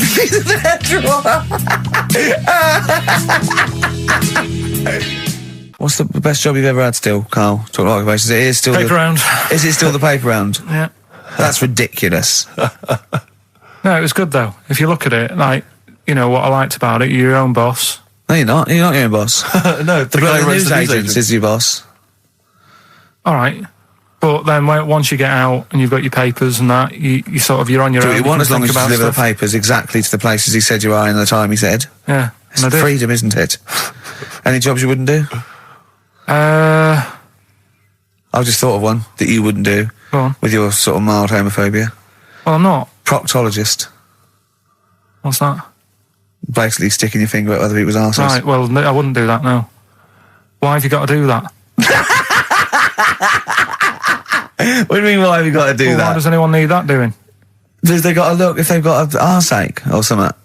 Which trainee doctor makes that their speciality? Do you know what I mean? That must be, right, we got a place for proctologists, and it's you, Meadows. You Yeah. came last. Oh, seriously, what? I'm not the arse doctor, am I? Yeah, you came last. Oh, I'm a bum GP. I can't yeah, believe it. yeah. You got to, I can't believe this. Yeah. A couple of emails. Monkey Matt's emailed us.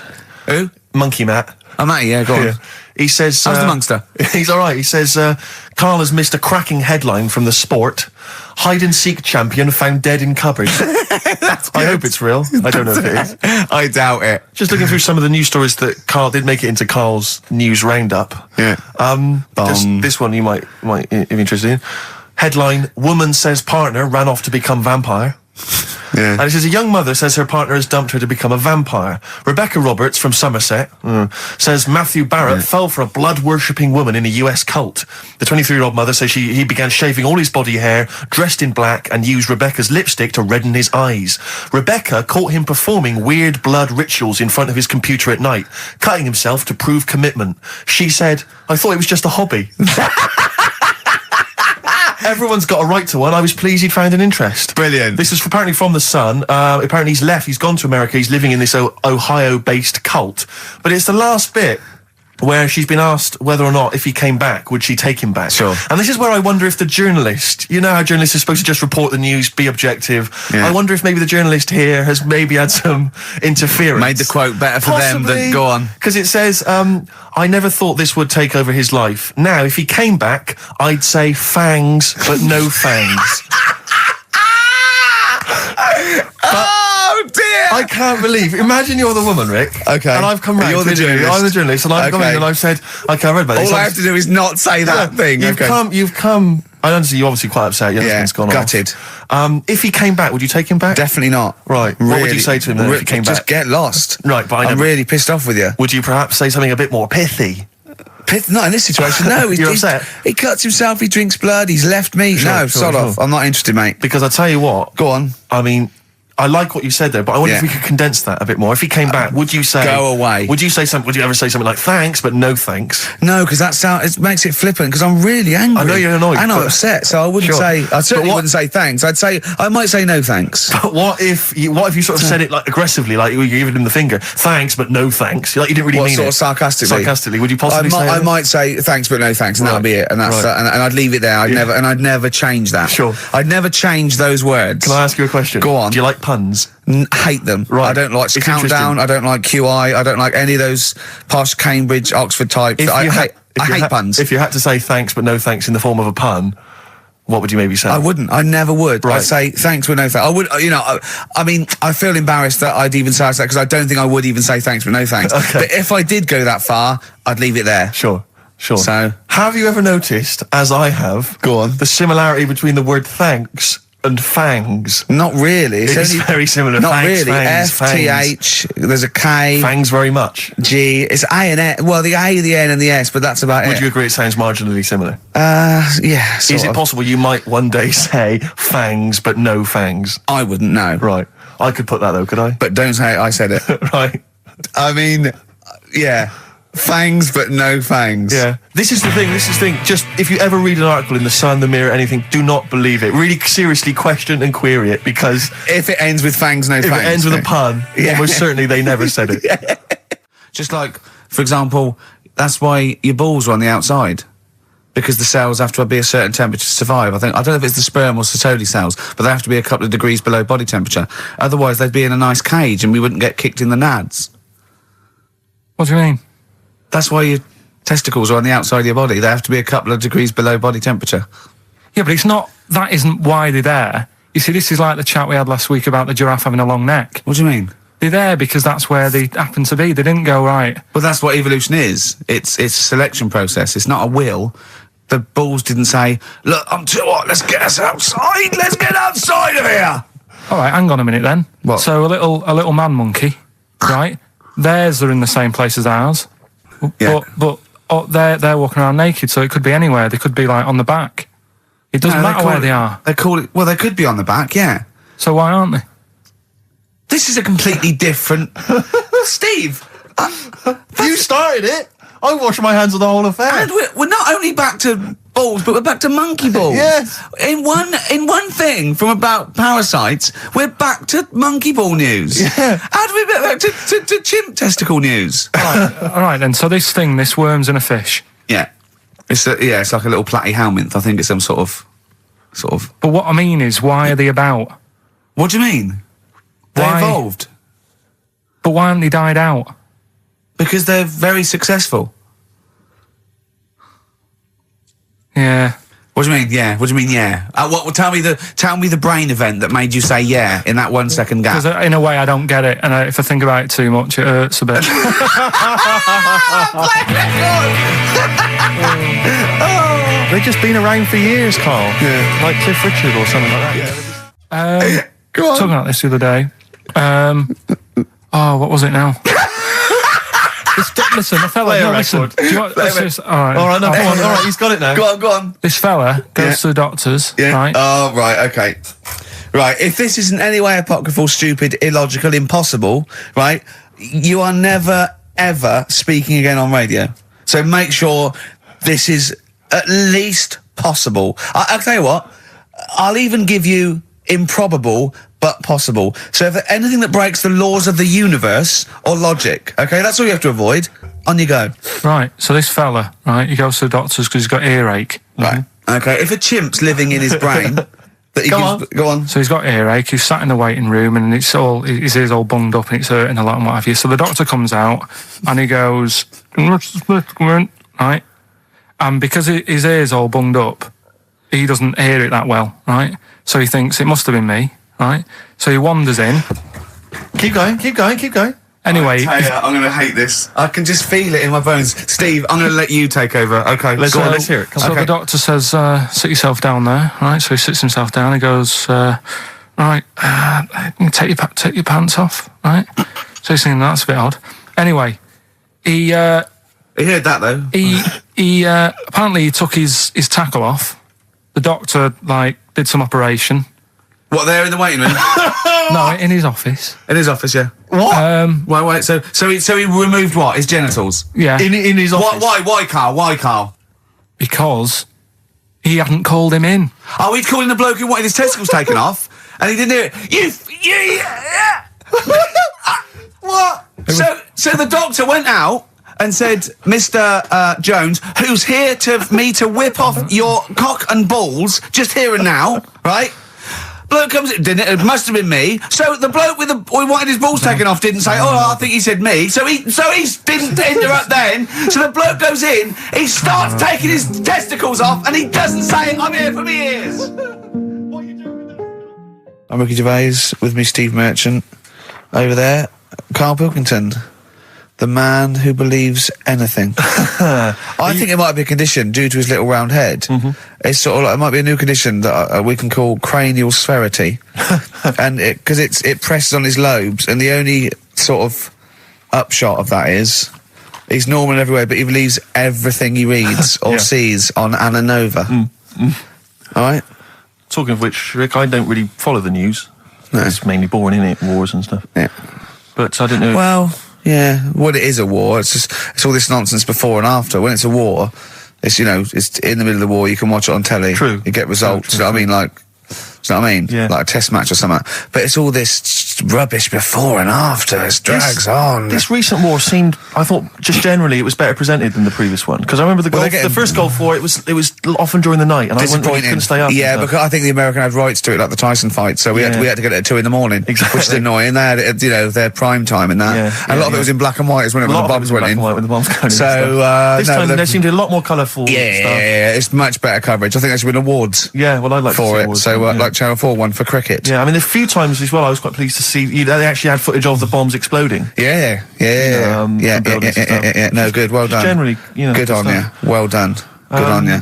Yeah, I don't know if Costs a lot though, doesn't it? it isn't a costly War's thing. a lot more when you got something like a Jimmy Carr game show, which probably costs about £100,000. Yeah. Like half an hour war costs know. millions. It's almost man. as expensive as like Terminator 3 or something. Yeah. But I mean, But then, you got a variety. Exactly. Sorry, Steve, you were talking, mate. Well, no, I just wanted to make sure you were aware that the World Elephant Polo Championships have taken place. I did get it. I You're think aware they of mentioned it on. Yeah, we won, didn't we? England won. Yeah. Well, my question is, where have they been practicing? I don't know. Do you remember ever at school anyone ever saying to you, "Are you interested in playing polo Do you with reckon elephants?" do you reckon it was 5 blokes in pith helmets kept sneaking into a whipsnade? Possibly. What are you doing, lads? We're practicing. Get down. Yeah. Get off them elephants. Yeah. I didn't even know we had a team. I can't believe it. No, But it's like Johnny Wilkinson and the rugby lads. They're going to get MBEs, all sorts. The elephant boys, the elephant polo boys, nothing. They're going to get nothing. I haven't seen the son talking like to them. be fair, it's not like horse polo where I don't think there's a stick long enough. I think the elephants kick it, don't they? I think you might be right. I think they're not allowed to use their tusks. They burst it, weren't they? I think that's- They go, oh, Start again. Raheem! Yeah. What do you mean the elephants kick it? All right, I've opened a can of worms here.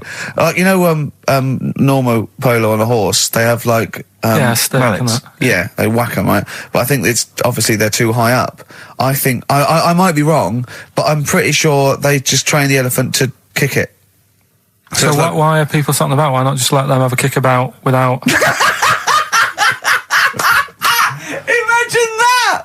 And why does horse racing have to have a jockey? Well, they just let the horses go on. Okay, lads, on your no cheating. On your marks, get set, go. You get back here. Get back here. Brilliant. Where are you going, Lanzarote? Yeah, Where's that? don't know. Suzanne sorted it out. I said, Lanzarote. I said, is that Africa or is it Spain or Portugal? Just took you. Don't know. I went, what do you mean, don't know? I goes, well, what's the currency? I went, don't know. I said, Suzanne booked this one, did she? Yeah. I saw. Where is it? Is Lanzarote African or Foreign. like Somewhere that. foreign. I was looking last night, and doesn't look that good. There was like one of the highlights of the things it says you've got to do is go and have. Apparently, they've got restaurants in caves, and that's like one of the things they say you must do. So, if that's a highlight, do you know what I mean? Right. So I'll do that. Go and see what that's like. Yeah. When you're on the beach, Carl, do you wear the very, very tight Speedos? No, Do you walk What do around you with wear? them? sort of longish shorts, Yeah. t-shirt on, probably with a sort of a light shirt on top of that. Right, sure. So quite wrapped up then. Covered up. Do you wear a hat? Because obviously the bald head, there's risk of sunburn. No, I just put a bit of lotion on it. Lotion on there. Just have a bit of a wander down the beach, have a look. Yeah. See if there's any old blokes with their tackle out and a backpack. A lot to look forward to. So Yeah. there you go. Yeah. Well, we're looking forward to finding out how you get on. Yeah, I'll let you And know. interested to know what she gives you on Christmas Day. Probably get More anything. scintillating chat after this next song. We've had a lot of emails, Carl. I don't want to sort of put a dampener on your Christmas, but a lot of people have been slagging off Lanzarote. One of them mean? just said, well, one of them just, I don't know if I can find It is Canaria, isn't it? It's Gran. It is one of the Canaries, isn't it? It's a volcanic island covered in volcanic dust. It's very windy, so you have to dig a hole to sit in on the beach, and there's hardly anything to do. That's from Mike Godham, and he says, unless you like quad biking, well, you know, you've seen what happened to No, Ozzy don't Osbourne go this week, quad so don't do biking. that. No, with your little head, there's no protection at all, is there? I don't know what you're thinking. I don't know. At least Rick Mann and Ozzy had lots of hair. Yours would you'd be like Humpty Dumpty. It would crack like a little egg. And then we'd seen there's no kings or kings horses. So, Yeah, well, they couldn't do the job anyway. No, if you remember. shouldn't really send them. They're not really qualified. Horses not equipped to put send back an a egg medical down. man like Neil Fox in Yes. to mend But not eggs. some kind of military horse. I bet he's had the egg on his face a few times, hasn't he? What, Foxy? Yeah. Well, most of the series are Pop Idol. Right, Carl. Lanzarote, good or bad? Well, you got to give it a go, haven't you? Yeah, well done. Give everywhere a go. Exactly. That's what I was saying. You know, don't just take the word for it. I mean, if it had said an Ananova, Lanzarote shit, he'd have believed it. Sure. You know, if he'd have overheard it in a pub, Yeah. Lanzarote a crap, he'd have believed it. He'd have seen it on a website that was mainly concerned with monkeys and witches, he'd have believed it. Yeah. As it is. Everybody raves about New York, and when I went there, I thought it was rubbish. Well, you're an idiot then, because that is possibly though, the isn't it? greatest city in the world, Subjective. along with London. Subjective, though. That's why they have holiday programmes and that, innit? So you see it and you decide for yourself and that. Yeah, but you saw Venice on a holiday programme, as you put it. You went there and you went, it was rubbish, full of black bin liners. Well, it is. Right. Didn't they show them? It stunk. Didn't Judith Chalmers say that? Oh, it stinks here and there's loads of rubbish everywhere. No, she didn't. Did she mention that? Oh, that's what I mean. So it depends what you want from holiday, doesn't it? Well, yeah. But So, you're an idiot if you don't like New York, so next. Anyway, come on, break up, guys. Kiss and make up. Well, the general public are getting involved with Carl's holiday, and I mean, this has been a damning report on Lanzarote. There's not been a positive word written about Lanzarote so far. Wow. It's volcanic, there's no natural water supply. Apparently there's no natural water supply. It's You all have to sit in a imported. hole. What do you think of this, Carl? What do you think of the people that want you to know that you're going to a rubbish place when you can't change it? What do you think of that? rubbish though, will it? What do you mean? Be all right. What do you mean it'll be right? Because I'm going to go there thinking, oh, there's no water and that, and there will be water. No, they didn't say there's no water. What did they say then? There's no natural water supply. Whatever. I'm not bothered. It doesn't bother me. All right. I'm going to have a good time and that. What are you going to do? What do you plan to do? Got a book. What book you got? Rich Olbuck. I'm just going to read that. So, Brilliant. And the weather's better than here, isn't it? What's the matter? What's the Well, matter, I've got Carl? something to cheer him up. Someone's emailed in, Emma's emailed in, she said that for those that know, those in the know, they referred to Lanzarote as Lanzagrotte. Brilliant. He's a bit fed up. He's got 2 CDs for Christmas from a company that's he's been with for 6 years. He's a little bit grumpy about having to answer the phones. He wouldn't go and make Steve another cup of tea immediately. Selfish. Yeah. Carl, what are you thinking? Nothing. Go on, what were you doing? Come on, Carl, you're getting paid for this. Project. Out. We'll take one of those CDs away. All right. Right, okay. Are you in a film this week, Carl? We're doing that now. Yeah, go on. Get it over with. Hang on a minute then. Get it over with. Let's get this show over with. We can go home. You can go off to Lanzarote and sit on some ash. Some charcoal. He's not happy about that. That's annoyed him. The listeners have all ganged up on him. Yeah. XFM giving him 2 CDs. We've had more calls for his resignation this week than ever before. What do you think of that, Carl? What do you mean? There's another reason. Do you know what I mean, though? Because he's grumpy. He's not just giving it. He goes, well, I can't help it, can I? I don't want to. You're being paid well to do a job. People have tuned in to be entertained, to have good songs. Me and Steve are working I'm pressing here. the buttons. I'm paid to press the buttons. That's what I'm doing. Has every CD started on time? Then Yeah. why would they give you Monday off if you just paid to press the buttons? Don't get every other Monday off, do I? So have you stopped doing that now, have you? Well, yeah. Why? Because there's work to do and that. I'm not moaning about it. Let's get on with it. So It's you in the film Scrooge. Yeah, Which yes. version of Scrooge? the old one. Is it if it's just you moaning with bells, I'll be annoyed. Right, go That on is then. essentially Scrooge. yeah. Right, Scrooge, listen to this, and then there's some question at the end, All right. and you can win some stuff and that. Yeah. All right. Yeah.